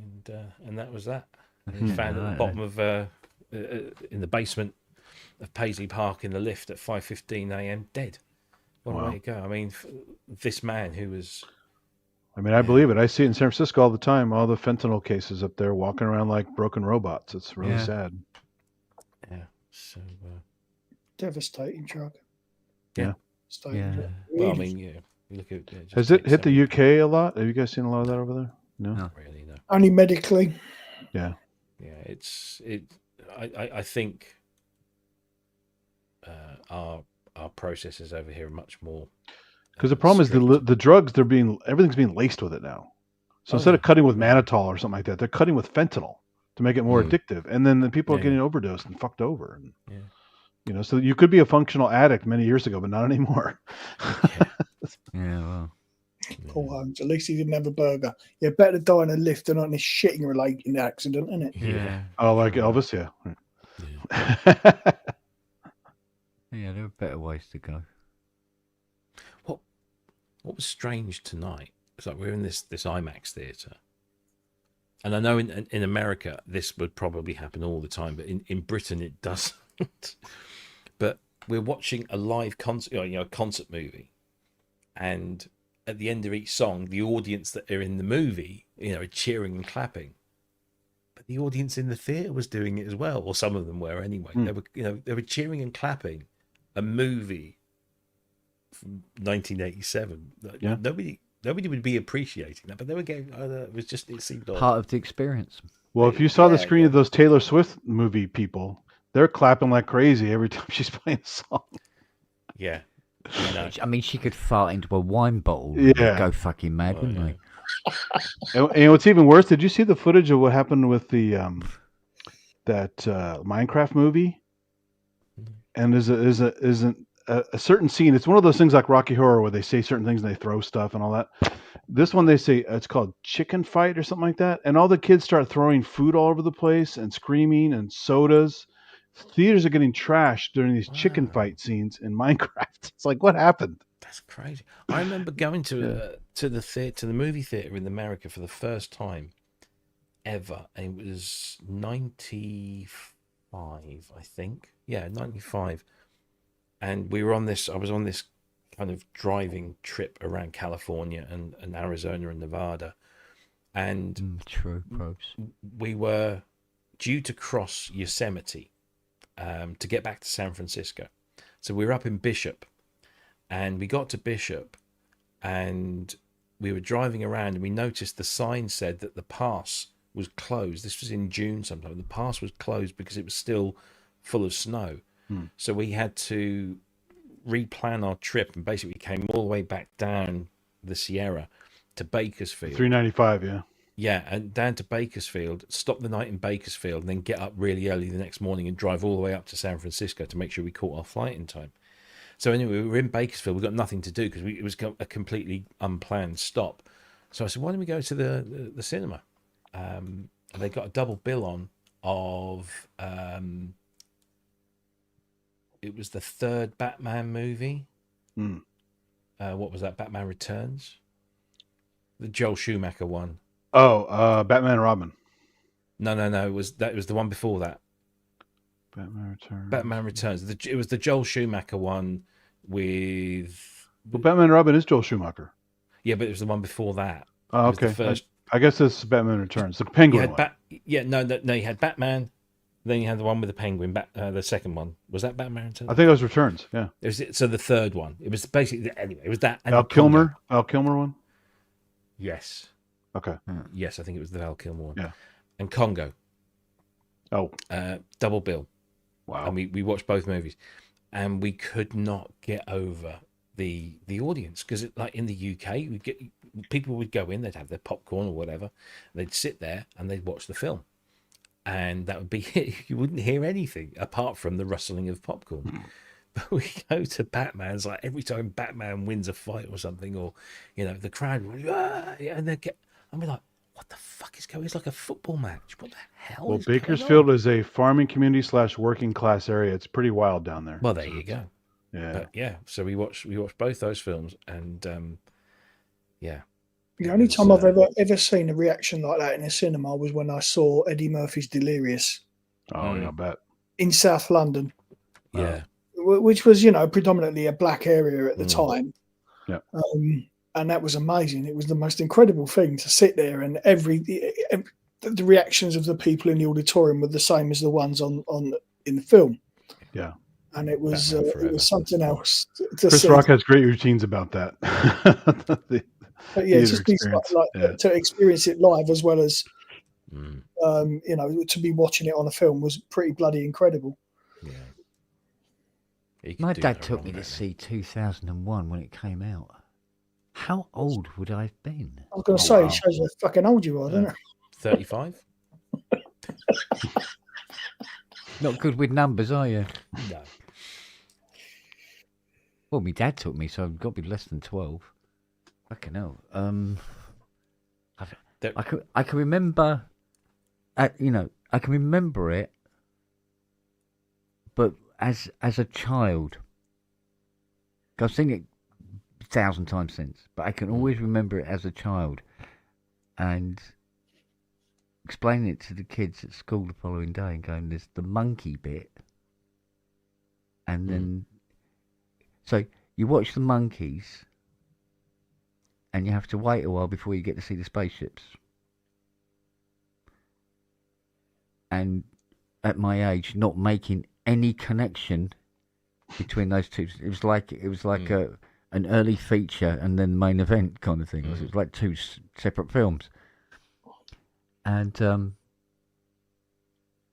then not understanding one fucking minute of it, especially the end.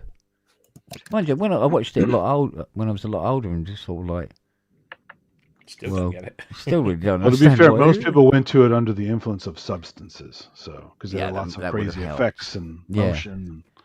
But I They're remember doing a Kubrick season at the BFI. Is it next month? Yeah, and that's obviously in there. Yeah, I've never seen it. You've never seen 2001? I'm sorry, I can't do that, Dave. Yeah, it's a great movie. Oh, it's fantastic. And it's one of the few space movies where it's accurate about there's like no sound in space. Yeah. It's just the way things move, everything's slow. People say, this movie's so boring. Where are the explosions? I'm like, that's fucking space. It's realistic.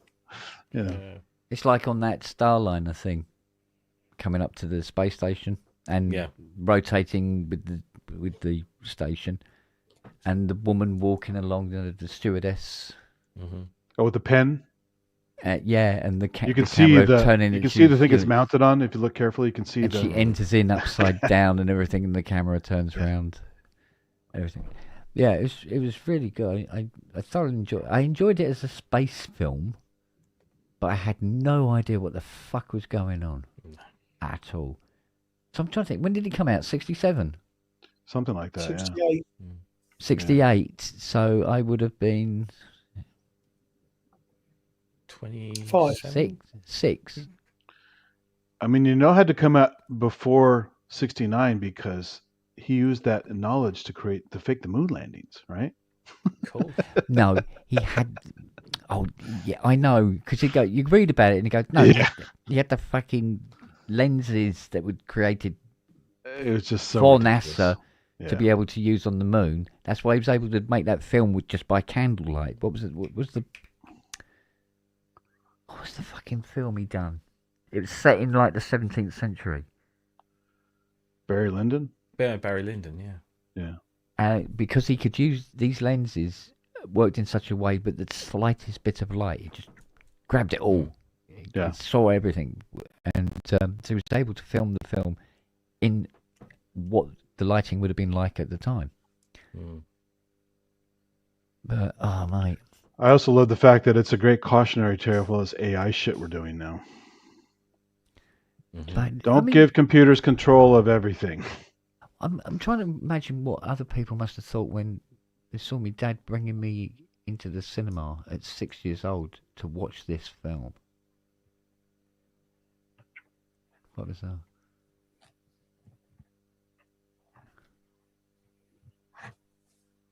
But I still remember that like it was yesterday.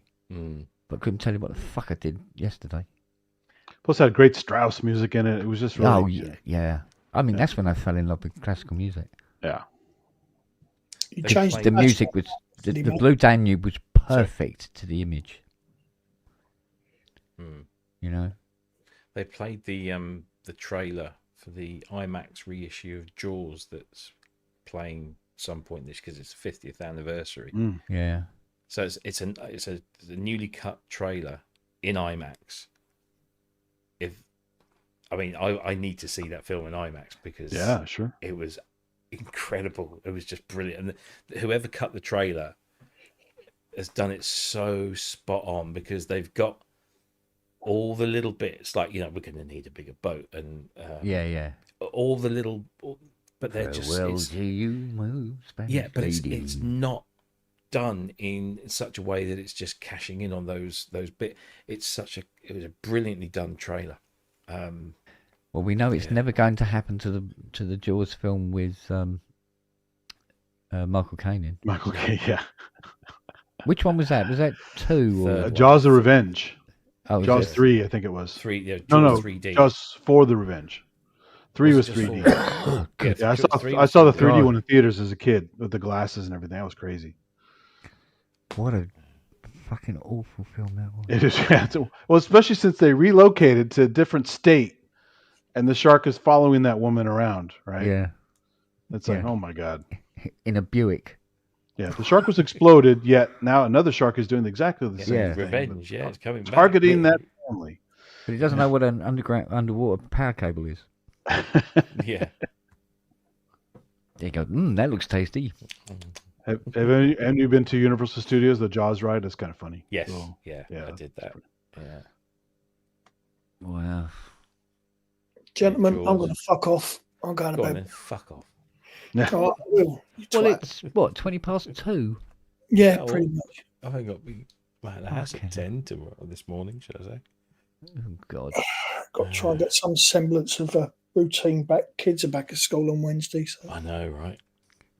See the trials and tribulations of a paedophile. One person, really. Oh, fucking hell. Oh, come on. I mean, you sort of like, here, please, help yourself. I mean, you fucking laid it out in front of me. For fuck's sake. What's the matter with you? Fuck's sake. Good thing you're my mate. Fucking hell.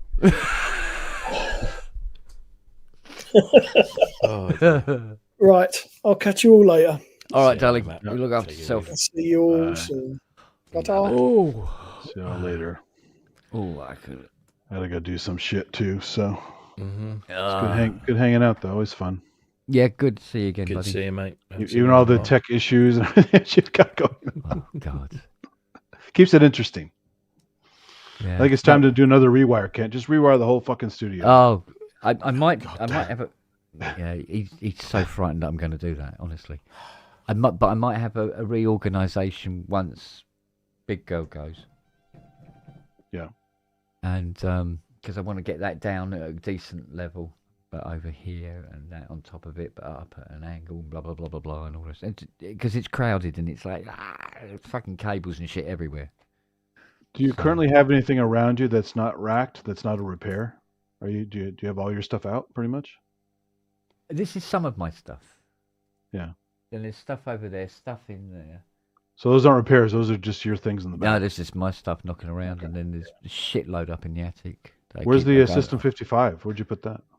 I tell you what, old Rob Rosen knows how to fucking make a business work. Oh no! Mind you, if I had started KSR in California, I think I probably would have had a room like that. But you had that Behringer clone, right? Did you have a Behringer clone of it? I had a Behringer clone of it, yeah. Yeah. Did you get rid of it? Yeah. Oh, I didn't know that. Yeah. Well, my problem was I know what 55 BCOs actually sound like. Oh yeah, it didn't sound. Yeah. And that's my problem. If I'd never, just seen pictures of them, Yeah. I'd be happy as a pig and shit with it, to be honest. And the 960 works exactly like a 960. Sure. But because I know what a 904 low pass filter sounds Hold like. on, they're burning up the place downstairs. Oh dear. When Chinese people cook, they really burn the shit down there. It's just, the pans are too hot. There you go. There's fucking smoke everywhere usually. Bit soon for another Californian fire, isn't it? Yeah, exactly. They got it finally. Yeah, I think the same thing with I have the Behringer 2600. It was dirt cheap and it's cool to use, but I'm sure it sounds very little like the original. But it doesn't really sound like. But even the 2600s have different sounding 2600s. The tonus doesn't sound like a G clef. Yeah. And then there's the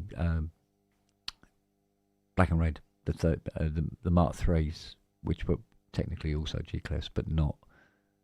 And they all sound different from each other. Yeah. And the sound that people want is the original tonus models. Sure. So. But even adding stuff to the empty space didn't make it fun for you. The other modules. Well, I bought that mod. What was the module I bought that I stuck in it?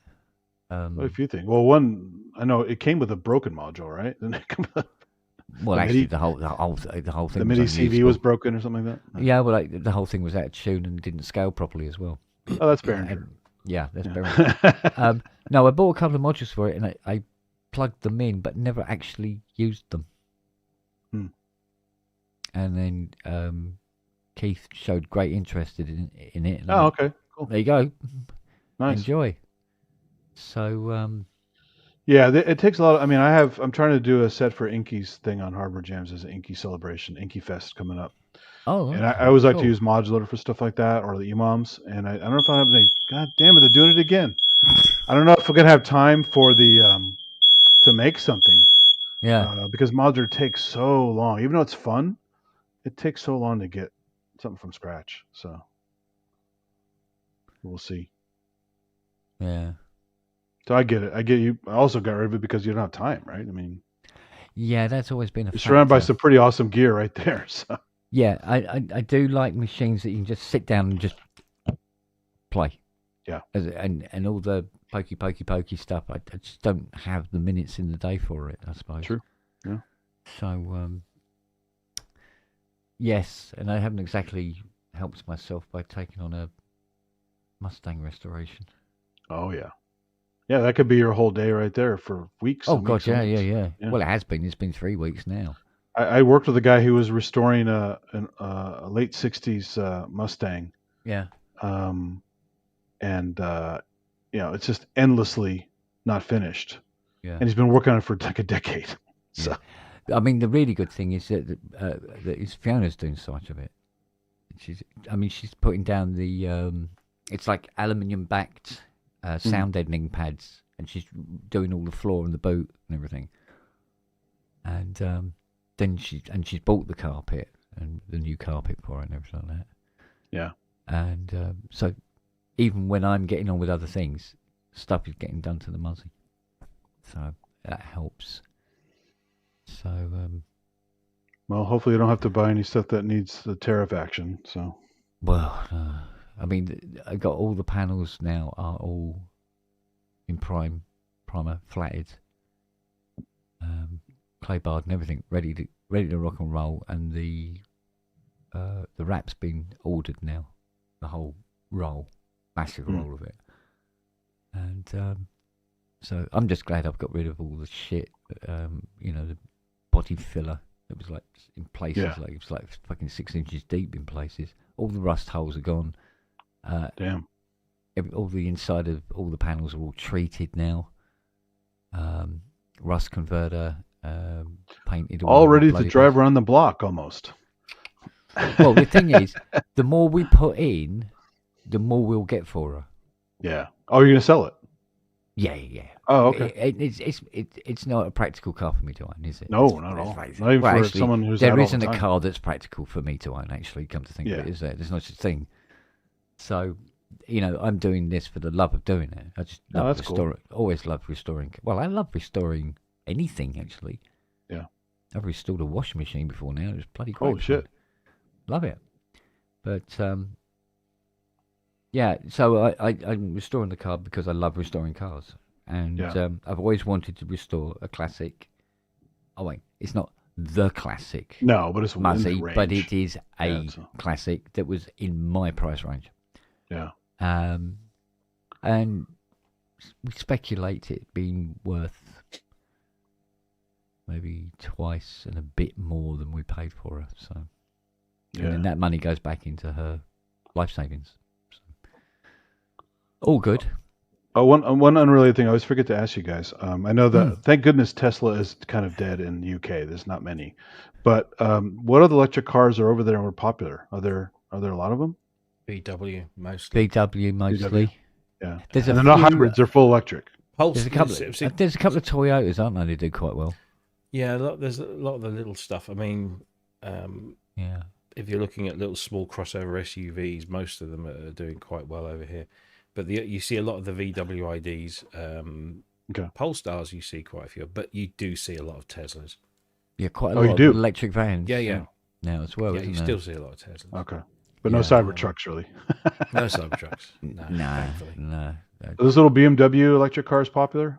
I something. Yeah, the little ones, and you do see occasion. I mean, my neighbour across the road has got was it the X5 or iX5, whatever it is? Mm-hmm. You know, the big That's SUV the big one. thing. Yeah, that's a big one. He's got one of those. My neighbour that side has got a big Lexus. Although I think it's a hybrid, specifically a hybrid. But yeah, you, I mean, you know, it's, like it's I've all said, sorts. well, like I've said to people, I said that that goes, oh, why did you get the Mustang? I said because it was for sale. But and they go, oh God, that must cost a lot to run. I go, yeah, but there's lots of savings. Like, I don't need road tax. I don't need an MOT. And we can drive it anywhere. And when we see the Yuli's cameras, we just go. Because it's Yuli's exempt as well. Oh, nice. And even Fiona's beginning to think now, it's not going to be long before even something like her little smart car, there's going to be a Yuli's charge on her. Yeah. Wow. I mean, technically there is, but it's borderline. But and then she goes, well, there's just nowhere we would be able to go without going into the Yuli zone. Here we go again. More fires. Everything has to be charred, right? When they do stir fry and stuff, just fucking char everything. It's like cook normally. Unbelievable. You do need an MOT for it. I think I'm not quite sure if that's actually a thing anymore either on cars that are over 50. I'm trying to remember. I'll look into that. I don't think it needs an MOT either. Well, God damn it. The important thing is you're having fun with it and maybe make some money off it, Yeah, because see what they I think what the government did is they looked at when people buy cars that are like 50 odd years old, they're kind of being restored or are being or going to be restored, and they're all in better condition than most of the fucking brand new cars coming out on the road. And people keep them that way, so they don't have to worry about classic cars falling into disrepair on the road. But I don't know. We had a bit of a boo boo with it. It had a cracked headlamp. We needed a new headlamp. Of course, it's a solid glass headlamp, and cars don't tend to have solid glass headlamps. No, but at least those are cheap. I have to replace one of my headlamps in my Toyota Highlander. Hey, fuck, those are expensive. It's like an ensemble. It's not just a simple headlamp anymore. It's this kind of weird shaped thing that's kind of big. And modern car headlights are what a nightmare. Fucking ridiculous looking things. It's like $150 or something like that. Yeah. Well, I needed this 7-inch glass vacuumed. Oh no, it was a glass headlamp. wasn't vacuumed one. With the halogen in the side in it, and I had a look and I go, right, I need 2 well, I don't need 2, I need 1, but I thought I'll get 2 because then they match, because it won't be the same make and design, the lines on the glass. Yeah. And I found this company that was selling them, and they were about £7.90 a headlamp. I go, it's like 14 quid, mate, and Bob's your auntie. So I bought 2. And thought, brilliant. Because they were listed at £7.95 each, right? What I found out when they arrived were it was £7.95 for each pair. So they were only about 3 odd quid each. Jesus. So I ended up with 4 headlamps. Damn. And I thought, okay. Well, you can sell that with the car when you get it Well, restored. you got spare headlamps for it, yeah, exactly. Yeah. So, but I mean, Fiona's been doing detailing things, like she's been black glossing the grille and then re-etching the the chrome surround that goes onto the she's grille. handy. Oh God, yeah. she's been spraying. Wow. I showed her how to do MIG welding last week. Have you shown her how to use a toilet yet? Jesus. Oh, mate, no, that's I just can't get her to do that at all. I have to put a lead on her and wait until she finds a tree. So, but she can turn her hand to anything, that girl. So, and of course, she's good with sewing because she does dressmaking and all the rest of it. And she's been able to repair the driver's seat. Had a little tear down the inside near the little centre console, and she's made us like an invisible repair on the seat. And damn. So it's going to look lovely when it's done. But as each week goes by, Fiona's going, "Oh, it's really starting to look nice now. Do we have to sell it?" I'm not getting involved, But hey, you put the dogs in the back, go around the block a few times, and it's fun. Well, the thing is, we can take a dog to the vet, and it doesn't cost us £12.50 in ULEZ charges to do it. Wait, Whereas, one trip costs that? What? Yeah, It costs that much? if you cross the zone into the zone, it's £12.50. Oh my god. So, So we all have annoying shit going on. Yeah, if we want to go and get a Greggs sausage roll, it's going to cost £12.50. Only if your car isn't exempt, and a lot of cars are exempt. Yeah, at the moment. Yeah. Wow. Even So when if someone wants to be an Uber driver, what the fuck do they do? If our Muslim mayor wants his way, it'd fucking be all fucking vehicles before long. But I mean, like, I have to worry about Nothing bridge to do with tolls the here, and they're fact it's annoying. Muslim. So I avoid the bridges. But if I you're a don't know why I rideshare said that, driver, actually. and you got these fees everywhere, how does that work out? Well, things cost, don't they? They just, but it does cost 30 quid in petrol, to back it out of the driveway. That's right, Chris. There's always payoffs.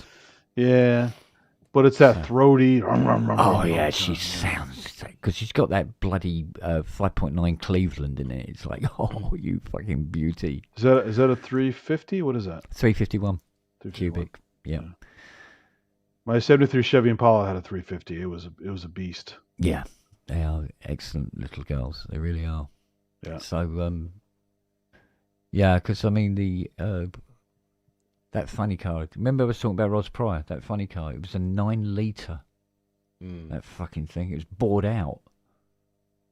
Fucking mental. 9-litre car, for Christ's sake.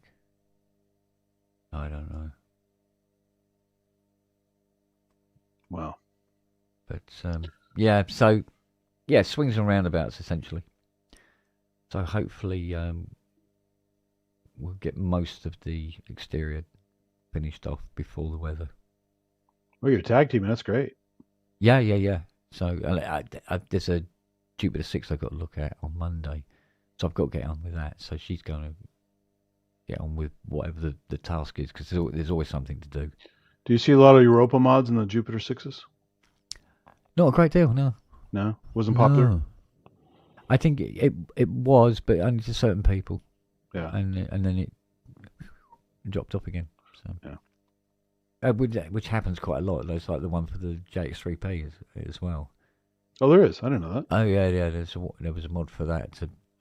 You could have CC control over the front panel, all that. Oh wow, and additional that's bits and bobs.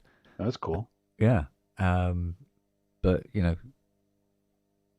it's popular for a few months, and then sales will, it'll peak almost immediately, and then just go down. Yeah. So, because they're never that cheap. Do you know what I mean?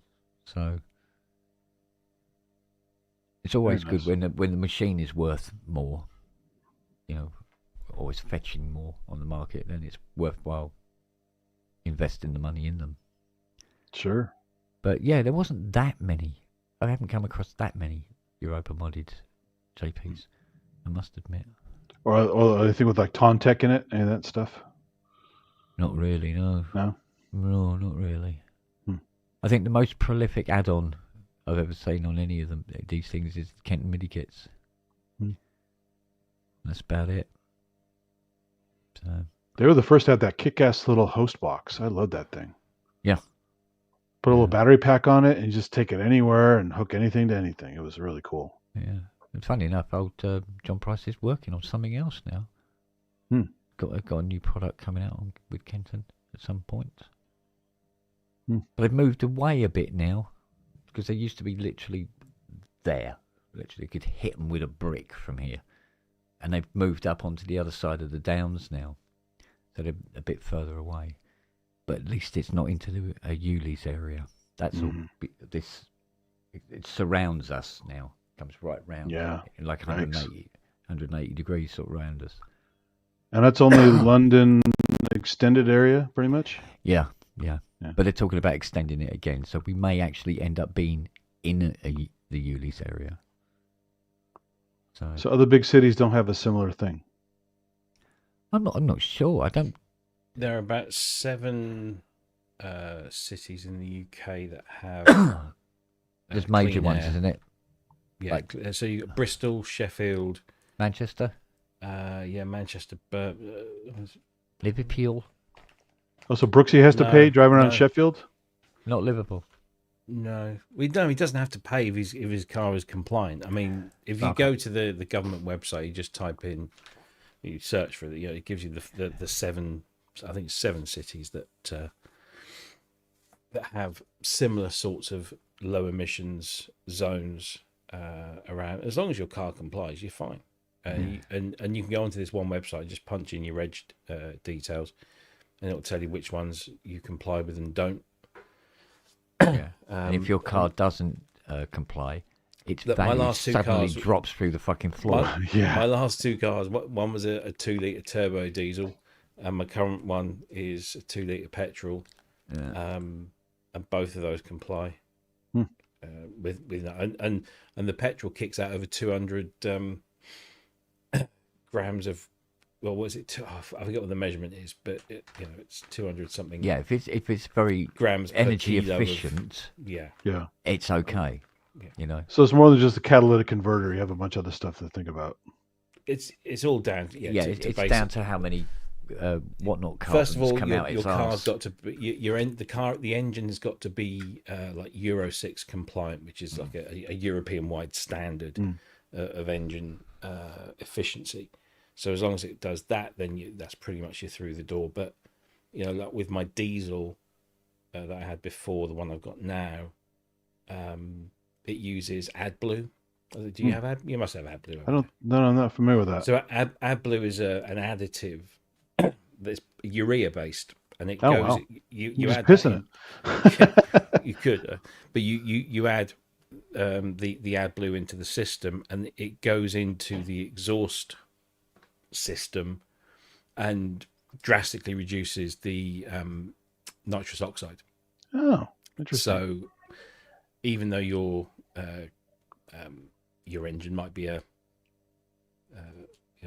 far as sort of grams of carbon per kilo or something, because you're reducing the nitrous oxide, that brings it down even further. So it was bizarre because at one point, my wife's little 1.2 petrol engine wasn't compliant, and so if theoretically, if she ever drove into London, she would have to pay all these charges. Yet my big, 1.7 ton diesel VW is absolutely clean as a whistle and can drive anywhere, apart from, of course, the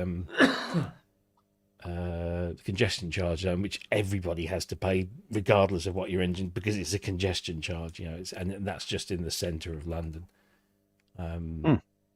So I fell foul of that once. Didn't realise I was driving into the congestion charge zone. Just turned right and saw the signs that went past. And I thought, oh fuck, Yeah.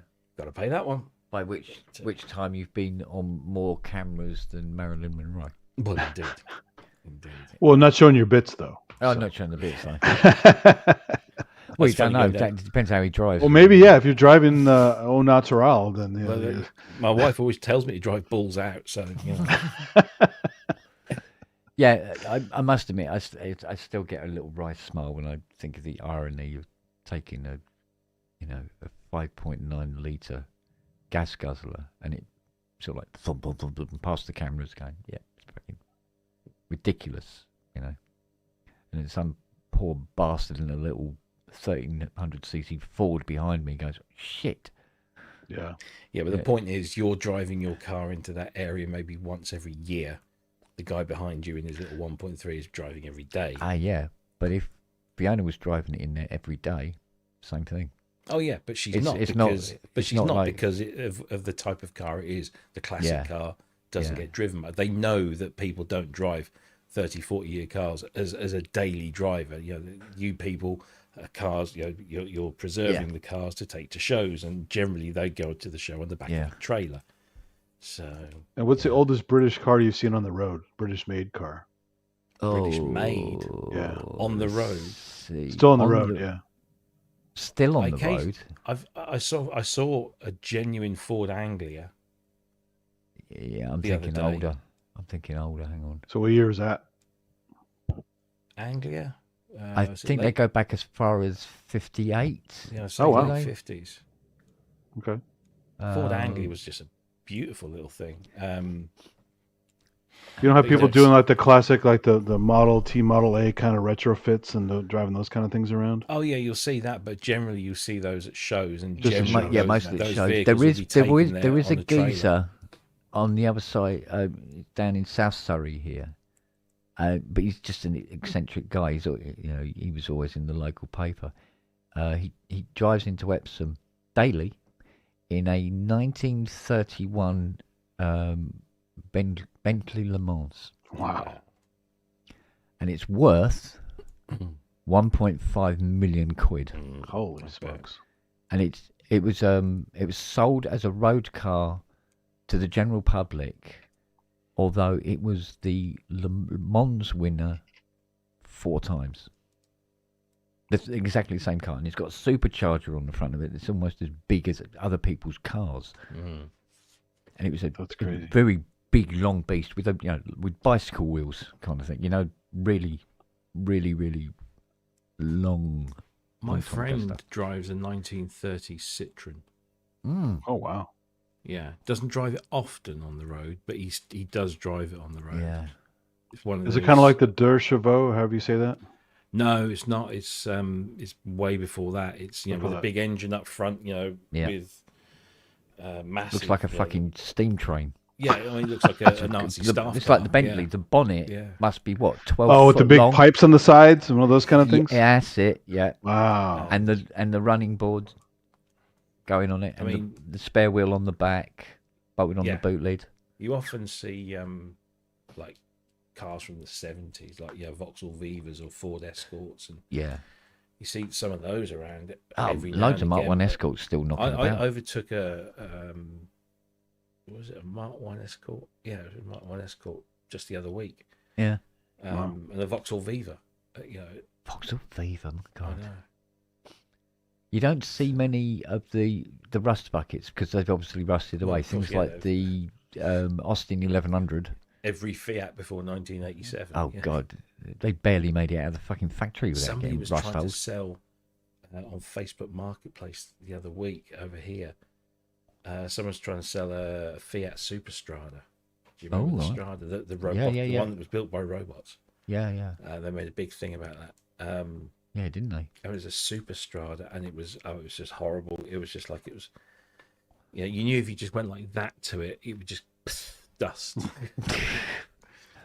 I remember when the first of the Allegro Equips started to hit the road, and somebody put one into a T-boned something, literally within about 3 hours of buying it from the garage, from the showroom, and it was in for it because we used to do a lot of, nearly all insurance repairs, and I was introduced to the square steering wheel. Oh, wow. What a stupid fucking idea that was. Well, the Cybertruck has one of those like Knight Rider ones. So. Yeah, but that thing's just a Designed by a wanker, driven by a wanker. Exactly. Yeah. yeah, and designed poorly. Yeah. Yes. Designed is actually probably It's too the much kindest word I can say. It's like, when they get the bulletproof glass thing, and the guy demonstrates it and fucking puts the hammer straight through. Well, not only that, I drove some. I was doing some ride share the other night, and I gave some girls a ride from their place to some food place or whatever. And we're talking about Cybertrucks and Tesla in general. I don't know how it got on the subject, but her fucking friend just burned up in a Cybertruck. Oh. Okay. She just got trapped in of course the batteries explode. They don't just burn; they explode. Cheaper And than you a can't get coffin. out. There's no manual release because how they passed that. I mean, all that payola shit. How do you pass that without proper safety? Anything? Yeah. Beyond me. This is why they're not allowed over here, because they just don't. He goes, pass. oh, but there's a release behind a panel. Oh, so while you're burning up, fearing for your life, I have to remove the panel first and find the lever to open the. Now, how did that get through the health and safeties? Oh, I It's know. this, right? Become friends with the president. Yeah, well, friends of Peter Thiel and everything else. It's Yeah, just yeah. assholes everywhere. So, but I mean, people are literally Fucking hell. dying from this shoddy technology.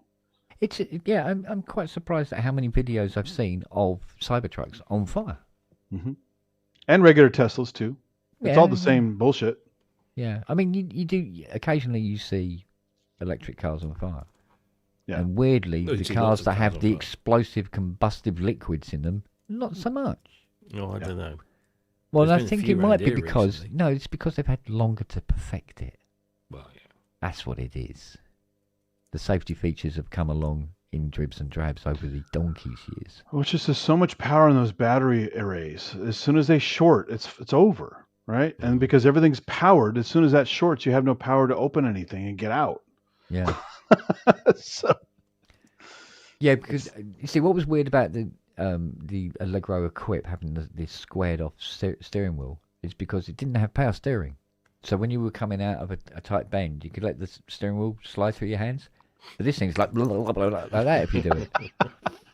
well, I guess it's easier to put your legs if you have hands free for a bit. You can, if it's flat on the bottom, you put your legs up and all that This is stuff. the thing. It wasn't quite square, but it was annoyingly enough square that you couldn't slide it through your hands. But what was that thing? They were talking about that Citroen, the Citroen CS something or other, where the indicators was a rocker switch on the dashboard. Yeah, yeah. So when you wanted to turn left, you reached over and turned the indicator on. I think it was up for right, wasn't it? Something like So you that, push it upwards and it to go right, and then you turn right, and then you now straightening up. You had to take your hand off the wheel again and go reach over and turn the indicator off. And sometimes you hit it too hard and it made the left indicator come on instead, even though you're going in a straight line, and you'd have to flick it back again. In the meantime, you've hit a tree. That's too much. That's Well, you see, Citroen come up with some fantastic technologies. I mean, the hydroelastic suspension on the Citroen.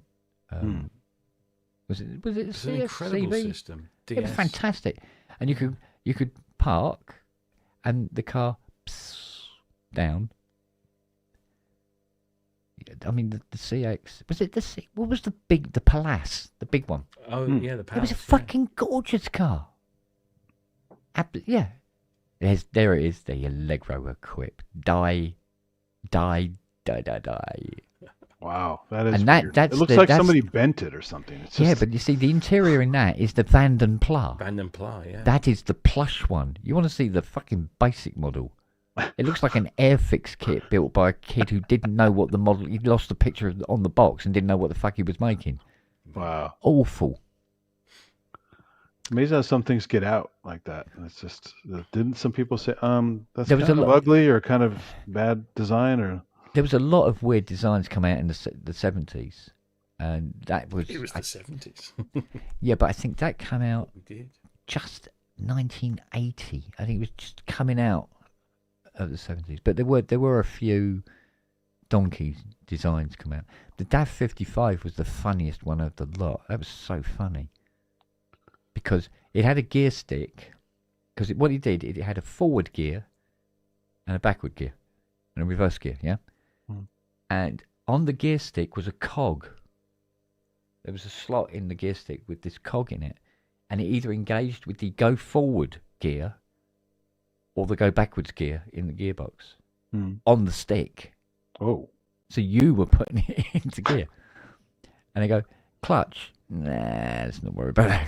It just went, and off you went, sort of thing. And pull someone's arm out of the Yeah. socket or anything? Is it? But no, because it was DAF 55, it had about the same power as 3 mice. It was because it was a tiny little powered. car, and it had like Yeah. literally a motorbike engine in it, and it was this little dinky little thing. It was great for getting around town, but it just looked awful. It's like one of those things that I've seen. It's like literally like a motorcycle with 3 wheels with a shell around it. Oh, it's a Yeah, car. You know. Yeah, because they do that car now, don't they? Where it's a 4-wheeled vehicle, but it's for one person, and when you go into a bend, the car leans in. Is it? BMW So it do acts like a bike like that, yeah. Yeah. So they got this car that, and it looks actually quite good. And I would assume, at the time, I assumed it was electric, but it wasn't. It was a petrol car. So there you go. But it's I don't know. very, very one-person thing. If I had money and influence and stuff, do you ever see those Richard Scarry books for kids? All the animals doing human stuff, and this little lowly worm who's got like a lederhosen hat and a little one shoe because he's a worm, and he has an Apple car. He drives around. I'd love to have an Apple car like that. Don't give them ideas. don't give them. He also ideas. had an Apple helicopter where the leaf on the top was, you know. There's an Apple rep somewhere going, yeah, an Apple car. It was great though.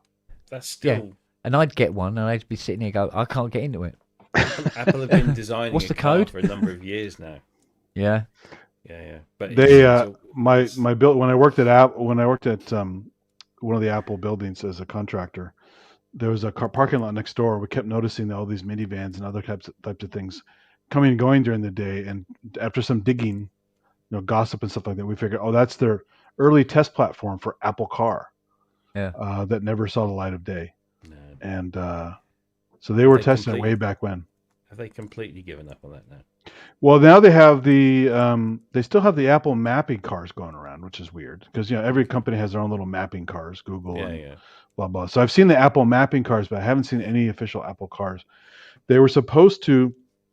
The last company I worked at, the laser company, they had Apple bought up a whole bunch of the street, and were rebranding all the buildings. And the last one had a huge parking lot. And they suddenly erected some kind of like tall fence because there's a levee there you could walk and just enjoy a view during lunchtime. And they put a big wall up around there so you can't look down into their parking lot. We thought they were doing more development there, but I still have not seen anything come out. So It's always been this thing. Oh yeah, the Apple Car will come next year, and it never does. no, I don't think it will at this point. It's been a long time. I think one unique car that came out in the 70s was the Rover P6. So that had a V8 Buick in it, and it was an incredibly reliable engine. But what was different about the car was, if you had a 7/16, a half-inch, and a 9/16 spanner, you could dismantle the entire car. I mean, to nothing.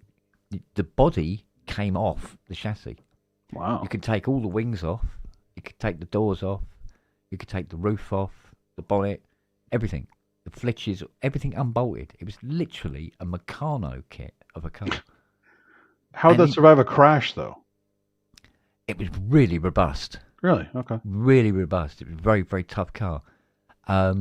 Because it actually ended up, it was so heavy, it had aluminium wings on it to keep the weight from going, from starting to be classed as a heavy goods vehicle. Basically, it was a lump of a car. Wow. And the Buick engine was so brilliant that they then put it into the Rover SD1, the sleeker one that they did in the 80s. It just didn't change anything, and just dumped it straight into the new car and just carried on using the engine. And it's brilliant engine, fantastic. That's cool. Yes, the P5 was a nicer car. I agree. It was more Britishly elegant, nice upright grille and all that sort of thing. And I've had a P6, and I always wanted the P5. Really pretty car, but it didn't completely unbolt like the P6 did. Well, sorry for the car tangent. I know you guys, it's late for you guys, and I was going to go, but it's too much I'm fun gonna yakking go. about this shit, so I got to go too. So. Yeah. Well, what are we on now? Well, it's 3 o'clock now. Oh, is it? God's sake! Yeah, it happens. I kind of started the show about 7. Yeah. In one particular guys, and then I think there was Yeah, that was funny with the broken up show. Oh, mate, what the fuck was going on? Right, I Radio. will see you guys around. See you guys. Take it Oh, easy. indeed. All right, look after yourselves. Fun. Take care. Yep. Yep. See you Stay later. healthy and stay happy. For Christ's sake. Bye-bye. Take care. Bye.